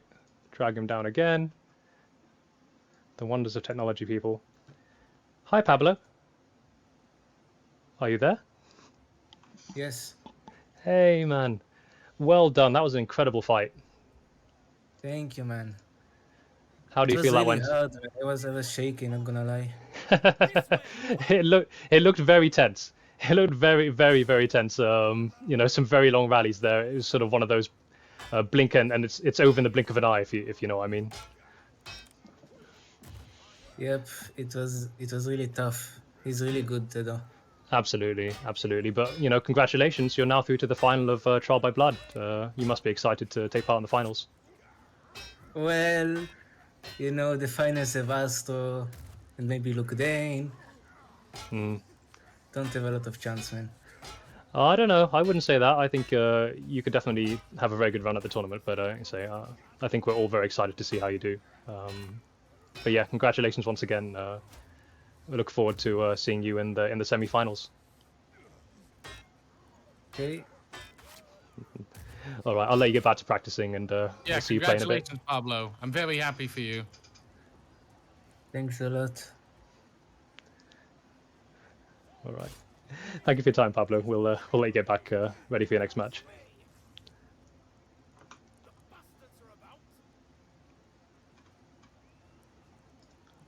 Yeah, the next match has started. It has indeed. And it's a mirror match. A mirror match. This is interesting because I didn't expect either of them to use this weapon. Maybe there was a bit of a, you know, agreement before the match started. They go for this mirror match. I've never seen either of these players use this weapon, so I'm quite intrigued to see how they use it. Looks like so far, even though they've gone for maybe irregular weapons, they're kind of sticking to their regular playstyles. Good Axel there by Duma, and a nice disarm. It's looking like Duma's just showing his class right here.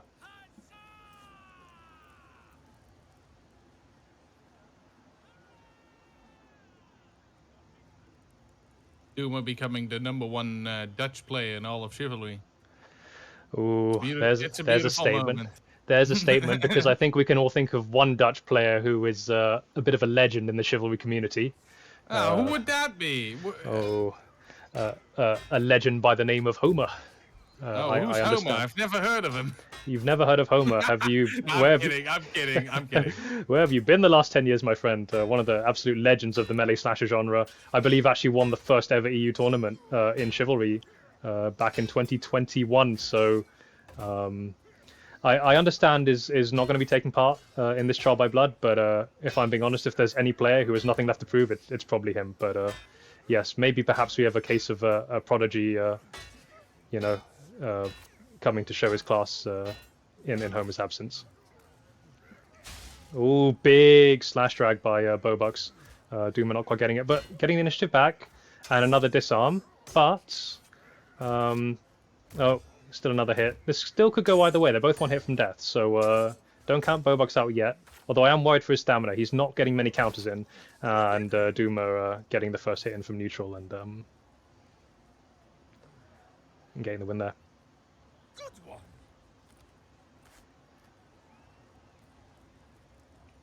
Dobie asks if Cripsy plays anymore. This is a perfect opportunity to talk about wildcards. So we have two, and I can confirm, I believe, that both Cripsy Duck and Luke Dane will be making an appearance in the final Trial by Blood. They have been given wildcards on account of the fact that they were the two finalists in the last tournament. So don't you worry, we will be seeing them, but you'll have to wait to the finals to see how they do.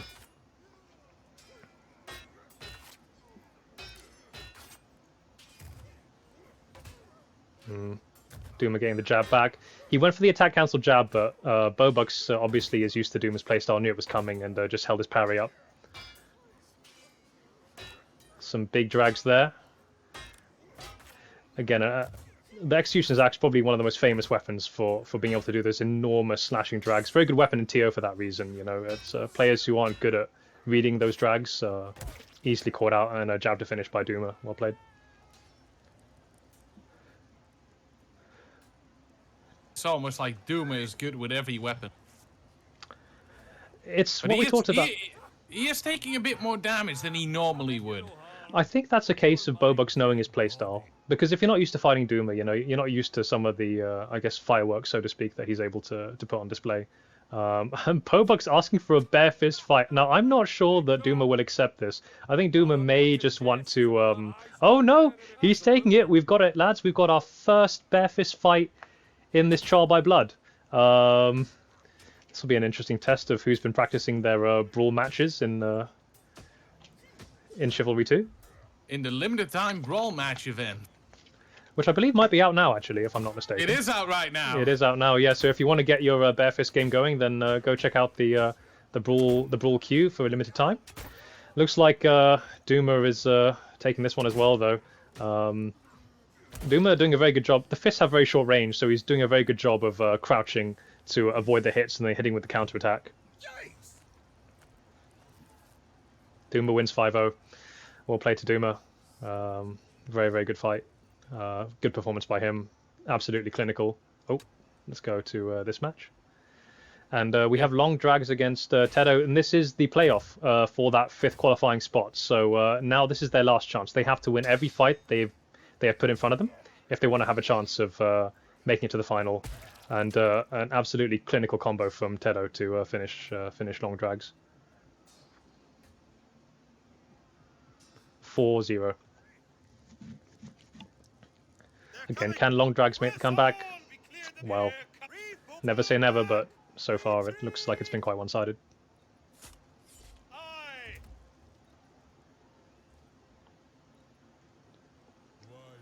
Rabbit says Bobuck should have pulled out his weapon. Well, effective, but maybe not the best show of sportsmanship you'd ever see, but a big drag. And you see again what I was talking about earlier, where Tedo walking into the drag to actually shorten the length of the drag, making him less likely to be caught out. Trading some jabs there. Neither of these players are afraid to show some jabs. And again, oh, Tedo got the axle. And the thing with both these weapons is you can try and jab them back, and a good win by Tedo. Very well played. You can try and jab the player back, but both his weapons are capable of axelling before that can happen. So you don't want to get caught in that trap.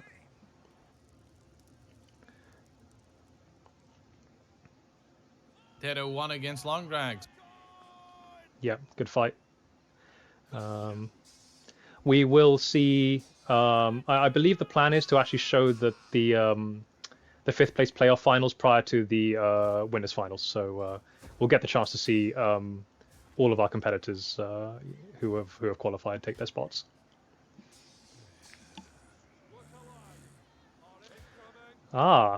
Looks like we have a good semi-final. Hang on, there we go. Looks like we have Magic, aka Cookie, against Pablo. Again, another interesting contrast to playstyles. We saw how Pablo, when you play him at his game, is almost unbeatable. But, you know, Magic, one of the least orthodox players, maybe he can throw something at Pablo that he can't expect or doesn't expect. Yeah, probably a Danax. A Danax, in the form of a Danax, yes. He only has 2, but you only need 2 Danax throws to kill a knight, so... oh, he tried. Oh, went for the kick, and... Well, yeah. There's a... I think he forgot that his third weapon was a knife. Perhaps. The problem is, and I must say, I think this is maybe something that could be perhaps updated in a future patch, where when you lose both your primaries as a raider, you don't pull out the third by automatically, right? You have to do it manually, which can cost you a bit of time. So it's not ideal. Yes, you can pull out the final weapon, but if the opponent's in your face, then you're not going to get out before you die. Especially with a Vanguard against the Messer, where 2 hits will get you killed anyway. Yeah, Trashcan trying to get those dodges, maybe trying to time a good throw, but Pablo doing a very good job of keeping in his face. Good spin. Oh, he tried the throw, might have got it, but he missed. And then Pablo doing some jabs. And we're in a good counter rally. Magic needs to be quite careful here because, again, you don't want to fall into Pablo's game, and a good feint to stab to finish.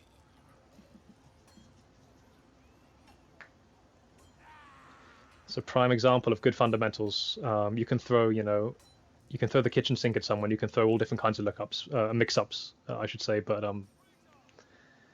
if your defense is good, it may not be enough.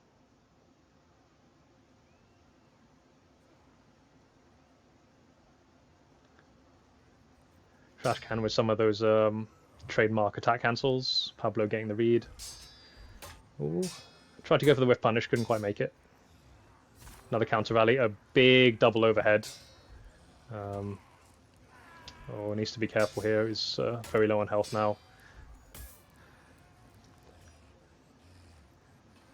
I think Magic's struggling slightly to get the read on some of these messer animations, but he does get the disarm, and he gets a good hit in on Pablo. Tries to get the throw to finish it off, but maybe Pablo saw it coming, got the guard up. Oh, but a big hit, and they both tried to attack from neutral, but those Danax overhead axels are incredibly quick, and a good win by Magic there. Yeah. But the question is, will Magic win? Will he? Magic is the kind of player who can beat literally anyone in a fight. He's just so unpredictable. He's so unorthodox, so unique. Yeah, he just needs to make sure that he can do it 5 times in a row. Look, there's the and he throw. even picks it back up. There's the throw. So, didn't quite get the read that time. Oh, Yep. No, and the disarm. That is quite unfortunate because he might have had a chance otherwise, but unfortunately that'll be the win for Pablo again. Trashcan. His full name is Magic Trashcan, to clarify. So, but Magic is the kind of player who can kill anyone. But can he win 5? Can he win 5 against Pablo before Pablo wins 5 back? And I think that's where the real challenge will lie, because Pablo will adapt. The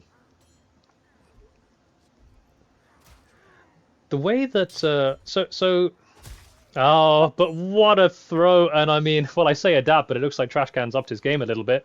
And he's falling for it. I mean, the way the Danax throw bait works is if he's right in your face and you have a messer and he dodges out, you will be able to hit him with a riposte, even if he dodges away. But if he's got a bit of space between the two of you, the riposte will whiff. And he sometimes, I find personally, he'll try and bait you to feint to cover the range, just like there. And by doing that, you're caught sort of mid-animation, and that's when the Danax hits you. A slightly more effective tactic, and a good example of spacing, and suddenly Trashcan is back in this one. Jesus Christ. This man. He has no fear. He very much has no fear. He's making the most unexpected comeback. Like, we just saw Pablo fight Tedo. Like, they're both incredibly good players. And then Magic Trashcan just shows up with a fucking Danax, and he keeps throwing it at people that you would expect them to block it. Exactly, but that's the thing, what we were talking about earlier, right? There's players who play the fundamentals, play orthodox, and a great sword from Pablo. I think he's done this for the range. I think he's done this so that he can cover the range when Magic dodges, which is actually very clever. And Pablo also a very good greatsword player. A nice toe drag there. Oh, and there's an example there where that greatsword comes into play. He tries to dodge, but the greatsword is so long that it catches him at the end of his range. But yes, the way to almost sort of, the danger with facing Magic is his trap, so to speak, is baiting you by doing the dodge and punishing your whiff by getting out of your range. So very, very clever by Pablo to adapt with a longer weapon. It's 4-3 though, and unlucky. Went for the jump, but Pablo did catch his legs, and another big hit. And Magic needs to think of something quick. A very unlucky miss there. He's got to come up with something very fast, otherwise. But a jab back, and a good win by Pablo. That was a very, very good attempt at a comeback by Magic though. So yeah, props to him. That was really well played.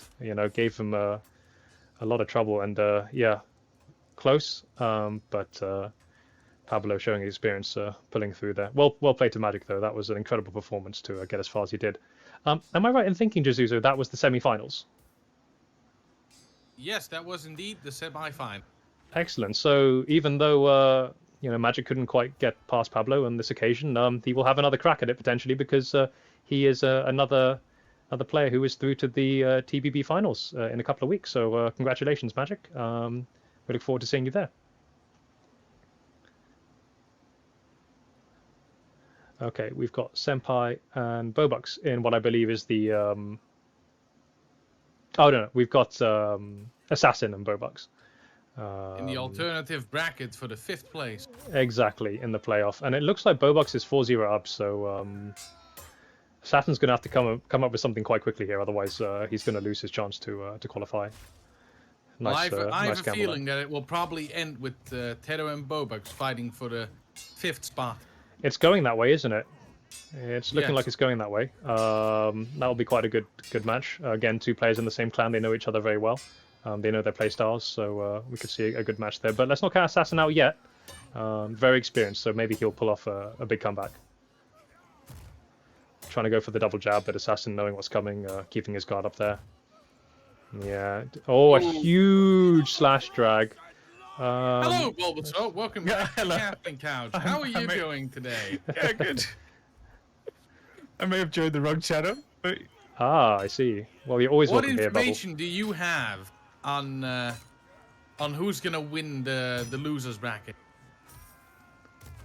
I believe that it's going to be Tedo. Oh, but what a Tedo spin. Bobucks is going to be a good fight, you know. It's going to be very. It's going to be very. And that will competitive, I be right after Krads and Duma, who are going to start up soon. think. I believe they just started. I believe Duma just took the first round.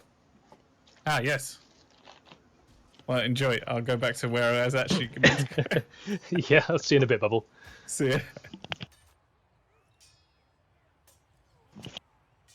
For the north! All right.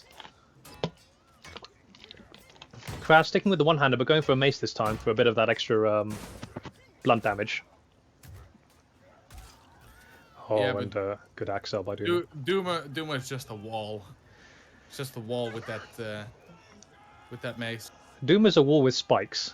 He can hurt you as well.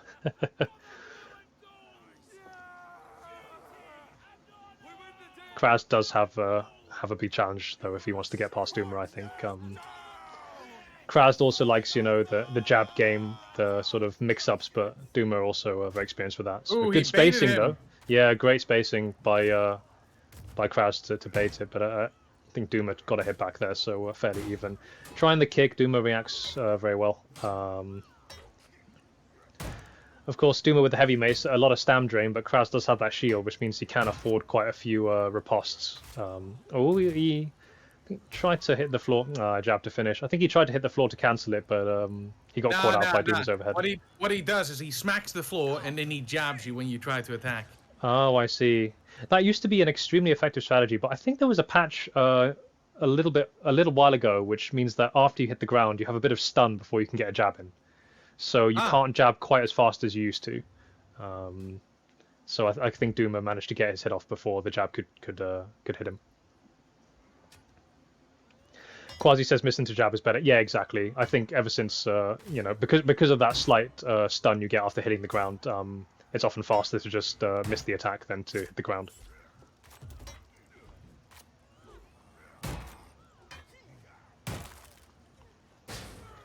Trying the kick, Duma's guard wasn't up, so not quite. Kraz has to be careful with the shield. It's going to break in another 1 or 2 hits, I think.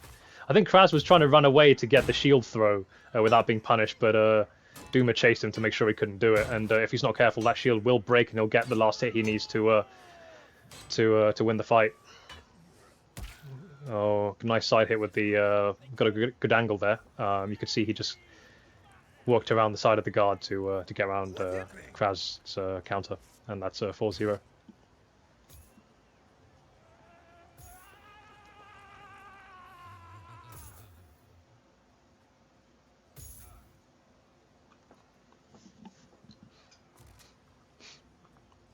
Like, how do you Okay. get past the guy that literally blocks everything and then plays in such a unique way? It's like the perfect mix of both.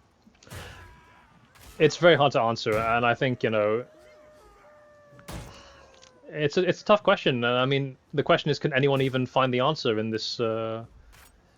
In this qualifier, probably not, but maybe during the final round.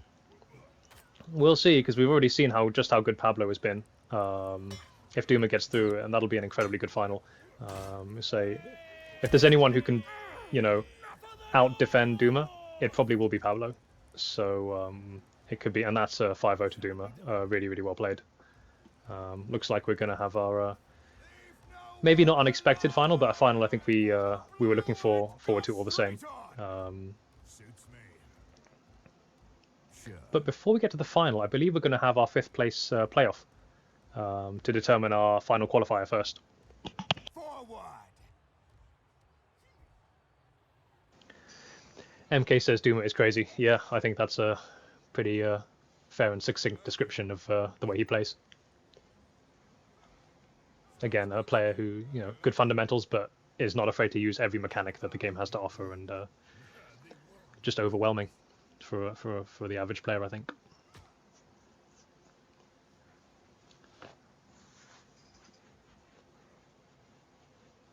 The thing is, Duma has such a unique playstyle, and it's so difficult to get past that. That's the entire issue. Yeah, absolutely, and I think, say, like, it's a very easy habit for players, particularly at sort of the maybe not the highest level, but at, like, you know, decent players, to get very good at counter rallies and very good at doing long drawn out fights. But players who can really mix it up, throw off their rhythm, you know, give different looks to players, they're very hard to kill, because, you know, players aren't used to facing that all the time, and it can really throw people out of their comfort zone. And that's something that you saw with his attack cancels, with his jabs, his spins. Duma's very good at doing the mix-ups. But like I said, Pablo has one of the best defenses in the game, so maybe if there's anyone who can it will absorb it will be a good challenge. It will be a good challenge for Duma to see if he holds up. Absolutely. Yeah, so can Pablo absorb the pressure and wear Duma down, or will Duma find a way past that guard? Yes, just as predicted, it's Bobucks against Tedo. And here we go. There's that playoff. This is the last chance for the both of them. Who is going to get their place in the final of Trial by Blood? We've got a nice heavy mace mirror match here, so it's very much going to be a question of the player with the better skill is going to win this one. Oh, they both have similar play styles. Similar playstyles, same loadouts. All things equal, who can do what they do best better?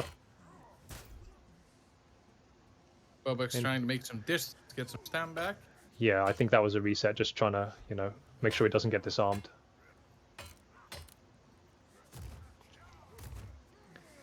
Gets jabbed, tries to jab back, neither of them really falling for it. Tedo's low on stamina. Yeah, I think we're going to start seeing more counters now from him. A lot of drags from Tedo. So far Bobucks not falling for them, but oh, another fiend to jab. They're not falling for their jabs. You can see how often they play each other, because they know exactly you know, the patterns that they have. And again, they know exactly what's coming. But what a jump attack, and that was the perfect time to do it, and clinical finish. Incredible play.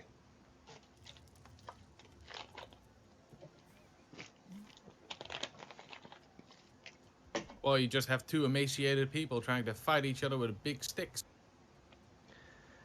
Yep. Rather here than there. It looks mighty painful when you get your head caved in by a heavy mace. And again, identical start to last time, both running in for attacks and Tedo getting the Axel slash first. Good feint to jab, tries it again, but Tedo gets the read. Good spin. Got to be careful here for Bobucks. So he's already taken 2 big hits and a third drag. I think the pressure is getting to him.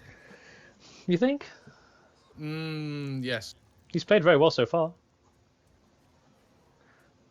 I mean, he has a huge challenge ahead of him, so you know, I don't think he's playing badly. If I'm being honest, I think he's not playing badly, but You know, I mean, it's very difficult fighting against a guy that normally would be considered incredibly difficult to play against. oh, absolutely. And don't get me wrong, I think I'd be very surprised if nice nice Axel slash there to finish him off. That might have been a gamble actually, and Yeah, or I whiff retract punish. my previous statement. Bobux is solid like a rock. See, we knew we had it in him. This could still be a very good fight. 2-1. And don't get me wrong, I think pretty much anyone who's taking part in this is probably going to be at least a bit nervous, or very nervous. You know, this is the first big tournament that EU's had in quite some time, and you know, there's a lot on the line to try and get us placed in the finals. So I'm sure even some of our most experienced players are going to be very nervous. I did speak to a few of our competitors in the first qualifier afterwards, and they did tell me they were, even the ones you wouldn't necessarily expect, were, you know, very nervous in the lead up to the tournament.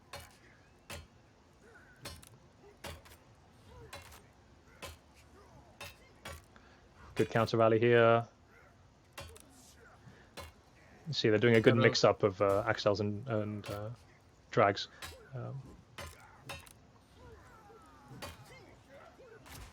Oh, good gamble.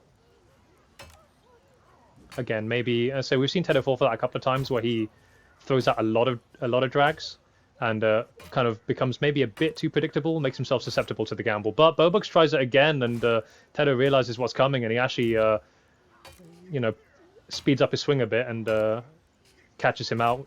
Oh, but there's another one. Both very low on health now. I think one hit will finish them both off. Yeah, one of them's low on stamina. Yeah. I Whoever think it's gets the Bobux. disarm. Oh, Bobux, really? He did throw out quite a lot of jabs, which are, say, quite stam heavy. Oh, well spaced. And it appears that well, okay, to clarify, he has not actually won the tournament, but he has reset the server with 35 kills. So well done to Tedo, I suppose. This is awkward. Yeah, a little bit. We'll just wait for the server to reset and pick off where we left off.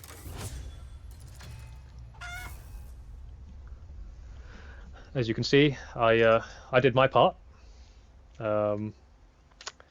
Literally nothing. Can't be surprised. I've been a spectator for the entire match.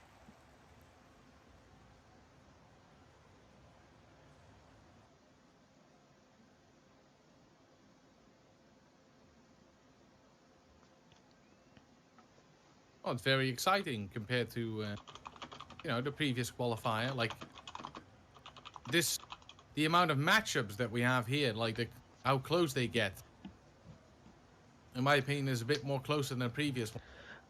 I think so too. It can literally go either way. Like, I have no idea whether Pablo or Duma is gonna win. I have my money on Duma, but after witnessing how solid Pablo's defense is,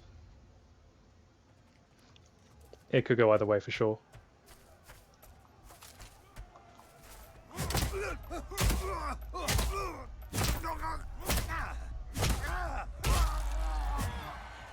Well done, Or. You are officially the Giga Chad.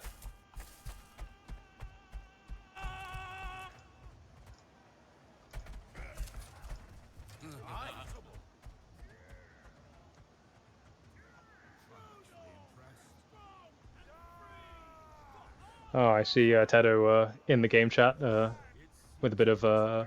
in the Twitch chat with a bit of fighting talk. We love to see it. So I think it was 3-1. Am I right, Jesuso? yeah, it was 3-1 in the previous game. Okay, so he still has a chance. He still has a way in, but again, he's gonna have to put up a good fight. Otherwise, Tedo will close this one out.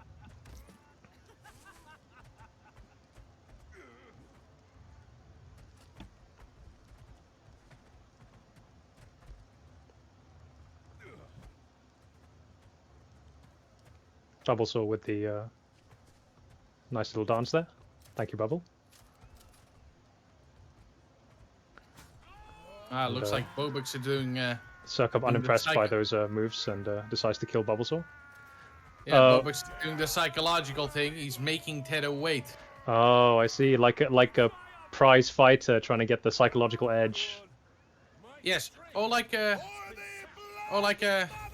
pulling competition. Yes. I mean a snooker competition. Sorry. Yeah. Have you heard about that guy that takes 15 minutes for every turn he makes because there's no time limit? No.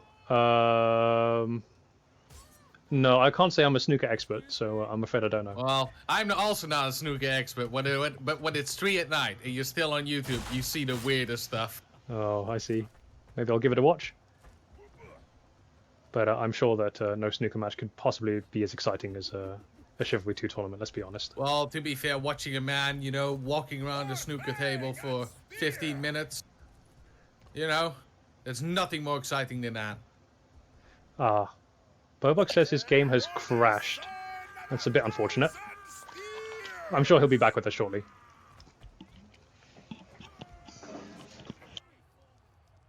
Masons, make them head. Here's a tip. Flee from wolves like me. Our unwanted guests have arrived. Yes, he's back. He is back, alright. Let's get going.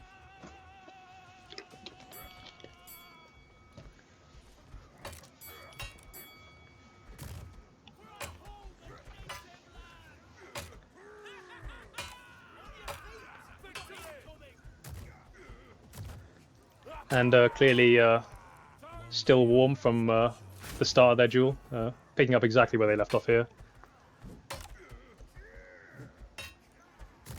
It's interesting to see, Jasuzo, how many of the KRT guys are using heavy mace. Do you think that's an influence from any of the players, or...? Yeah, probably Bobucks, not gonna lie. It's Fair enough. probably Bobucks. Even I've used the heavy mix to some extent. I mean, it's a good weapon, and I was a bit surprised that we didn't see it in pretty much at all in the last qualifier, considering it's, I gathered, in at least the NA servers, very much one of the most meta weapons. So, the heavy mace is out in force today. Ooh, and Tedo with the disarm, but he was at the end of range.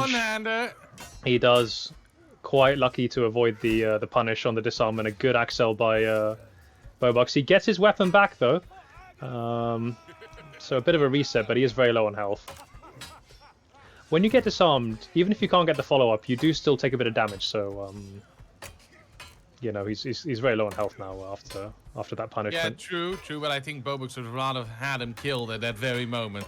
He would have, and the heavy mace doesn't have the fastest combo speeds. Something that Quasi does very well, I notice, is that when he disarms someone with the mace, he'll actually hold block to cancel the follow through, and then combo it with a counter to speed up the combo speed to make sure he gets that finish. So that might have worked on that occasion, but it wasn't to be. Attempt by a jump from Tedo, but not quite. Ooh, and a big overhead Axel. Caught Bobucks off guard there, and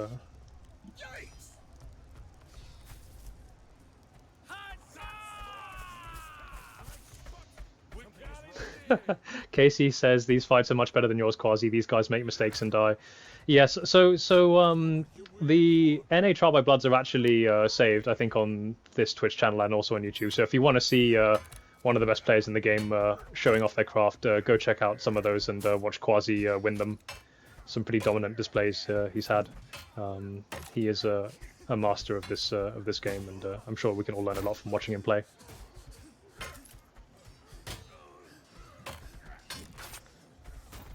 All right, Bobucks has to make the comeback of his life, or he is not going to get through to the final. Oh, and the disarm. Ooh, misses the drag, and he gives Bobucks a least at life, at least briefly, but he is very low on health. Oh, and then a good overhead Axel again with that heavy mace, and Tedo is through to the final as our final qualifier. So well done to him.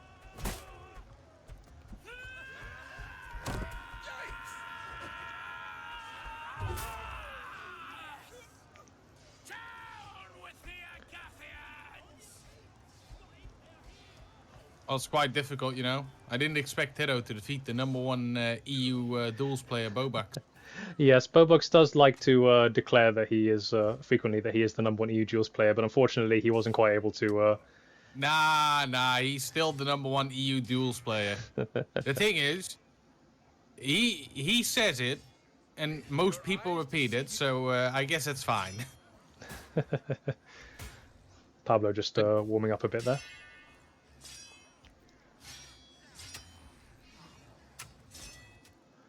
And where is our other finalist? Here he is.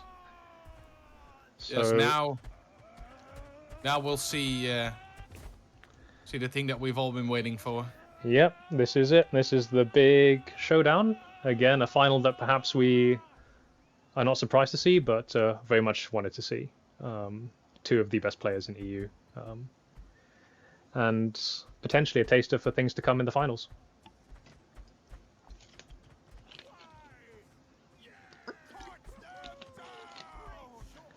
I think, if the players are ready.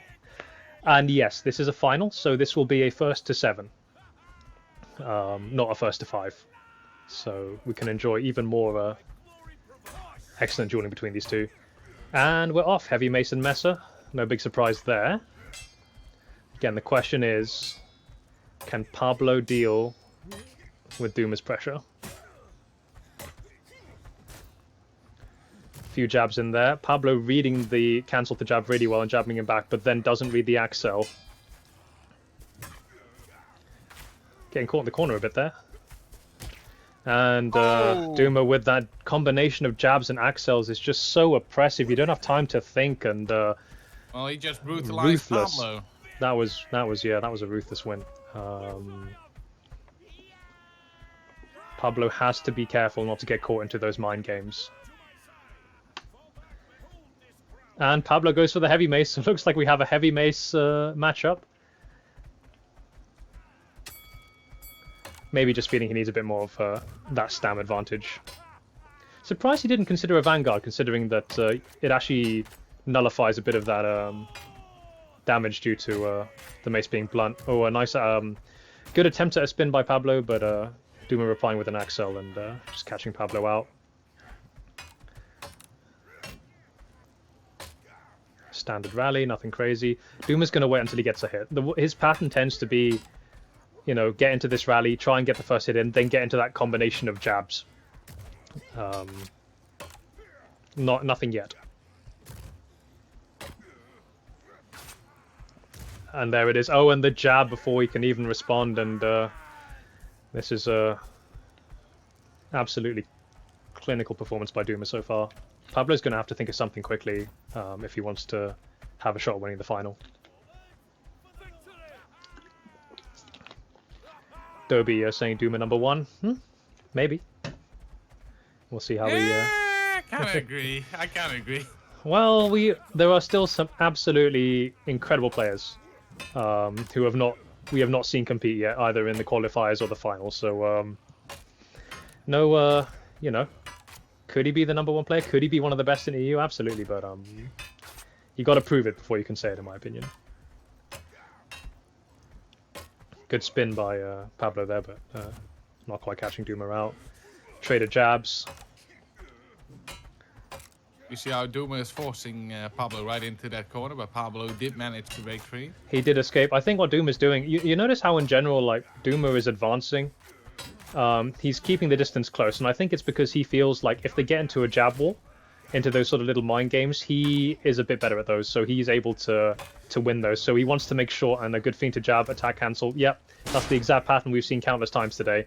But Pablo getting a good read on it. He didn't quite get caught that time. But yes, you can see Duma is making quite an effort to stay. Oh, unlucky miss by Pablo on the spin, and Duma punishing it.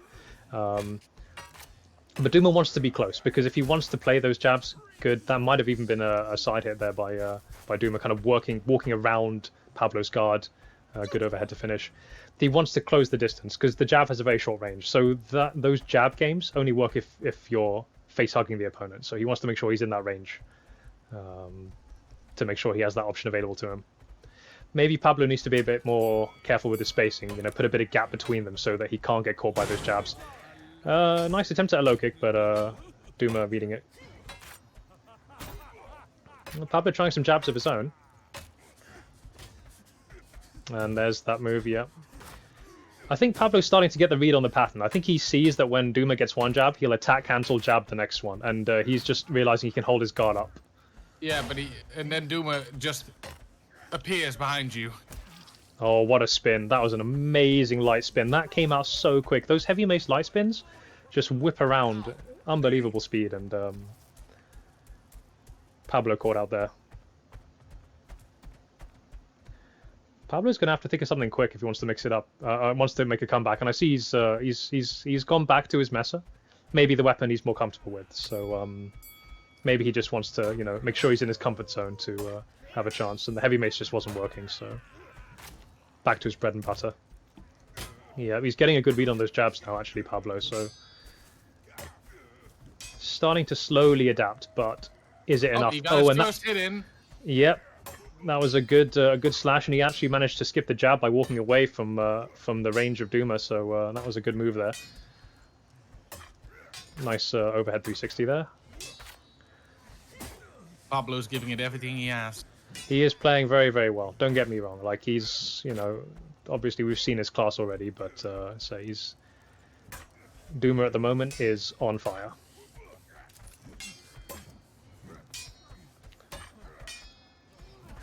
Oh, what a spin by Pablo, though. That was balletic. Oh, but a big axel by Duma, and that was closer, though. Pablo's starting to adapt, but he is 5-0 down, so I do wonder if it's enough or if it's too little too late. So Duma really showing his class at the moment.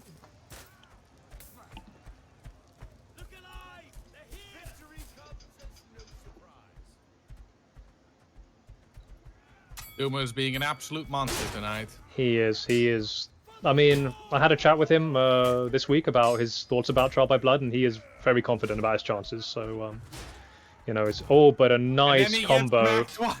Yeah, you see again Pablo knowing the jab's coming, so as soon as he lands the hit, he turns, walks away from the attack so that the jab can't hit. Unlucky miss there with the stab, trying to stab spin, but the turn cap holding him back a bit.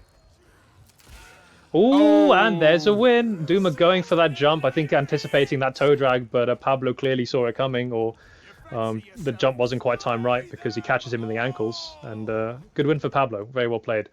Starting to slowly adapt.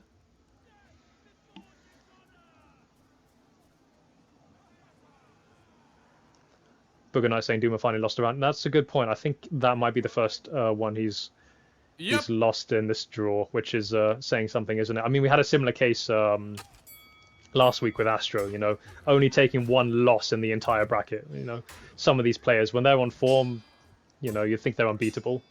But we'll play to Pablo for getting that kill. Duma with the first hit, though, and Pablo's already kind of low, so... And another overhead axel with a bit of a crouch to even... to speed it up even more, and... So just Pablo just didn't quite get the read on it, perhaps, and 6-1 match point.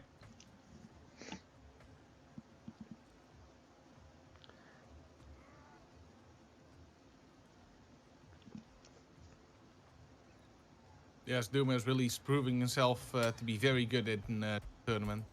Yeah, you say, you know, if there were any doubts about... We all knew he was a good player, but if there were any doubts about his ability to play under pressure, I think... Nice slash drag, though, by Pablo. That hung in the air forever, and Duma not quite timing his counter.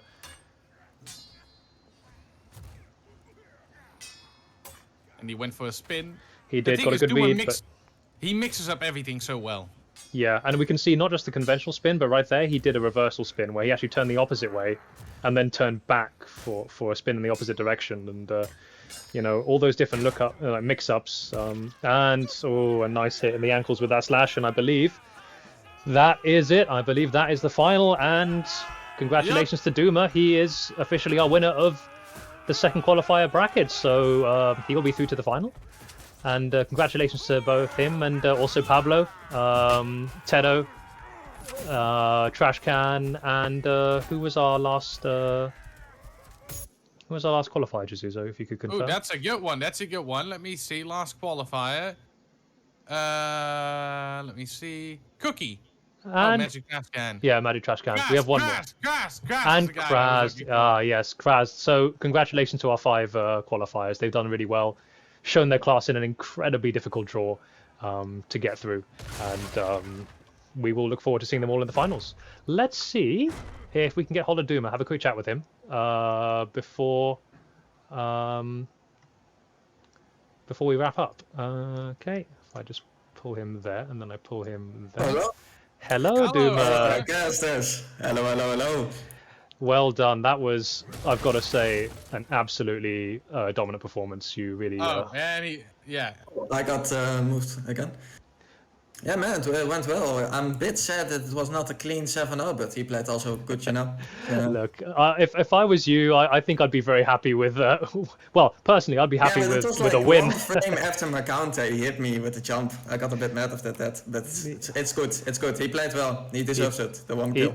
Absolutely. I mean, I say he played really well, and say he had a great run to the finals as well. But so obviously you really clearly were very confident throughout this draw, and you know, showed your full range of abilities. How do you feel about your chances in the finals?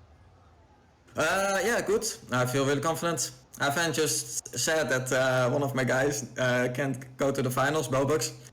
Just unlucky the seeding, but yeah.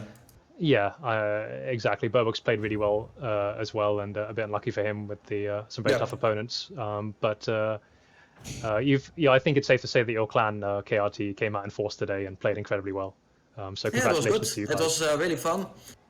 Some funny challenges like the fist fight with Bobox. Yeah, I found it really fun to do. Excellent, excellent. Well, I'm glad you had fun. We had fun watching you. And I look forward to seeing you in the finals, Duma. Congratulations. Yeah, man.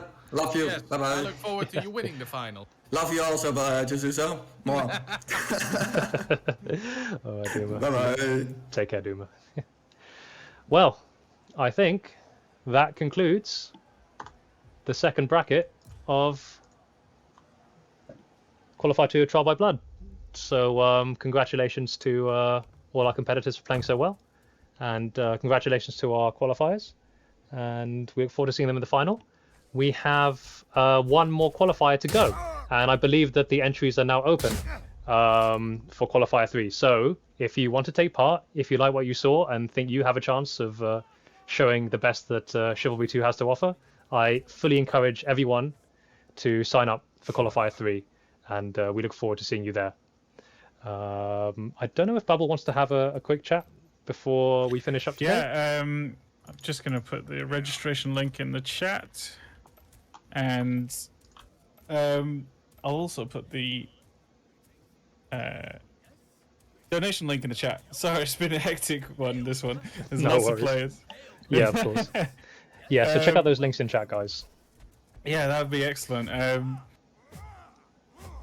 Yeah, if you could donate to the prize pool, that'd be fantastic. It's just a good way of judging, you know, how much support for these tournaments we have, and I mean, ideally it would have a sponsorship, but you know, maybe in the future, we'll see. Maybe in the future, maybe we can make this the next big esport. Who knows? But so far, you know, thank you to all our viewers as well who've come out in force to watch it. So you know, it's good to see that Chivalry is as popular as ever, especially at the comp level. But Thank yeah. you, Dave. Yeah, but yeah, if anyone wants to donate, you know, this is a community-run event. We're all volunteers. You know, we're just doing this out of our passion for the game. So if you want to, you know, contribute and show your appreciation for the comp scene and its players, then please do feel free to make a donation, and we'd be very, very Except grateful. me, I get paid with money Oh, do you know? from the prize pool. Hey, you know, I said you weren't people- meant to say anything. All right. Before we have any more disclosures of corruption, I think it's maybe we should let our we should finish for the evening. But Yeah, that was just a joke. to clarify, that was actually a joke. We're not stealing anyone's money. Just to clarify. Yeah. Before we get in trouble with Torn Banner.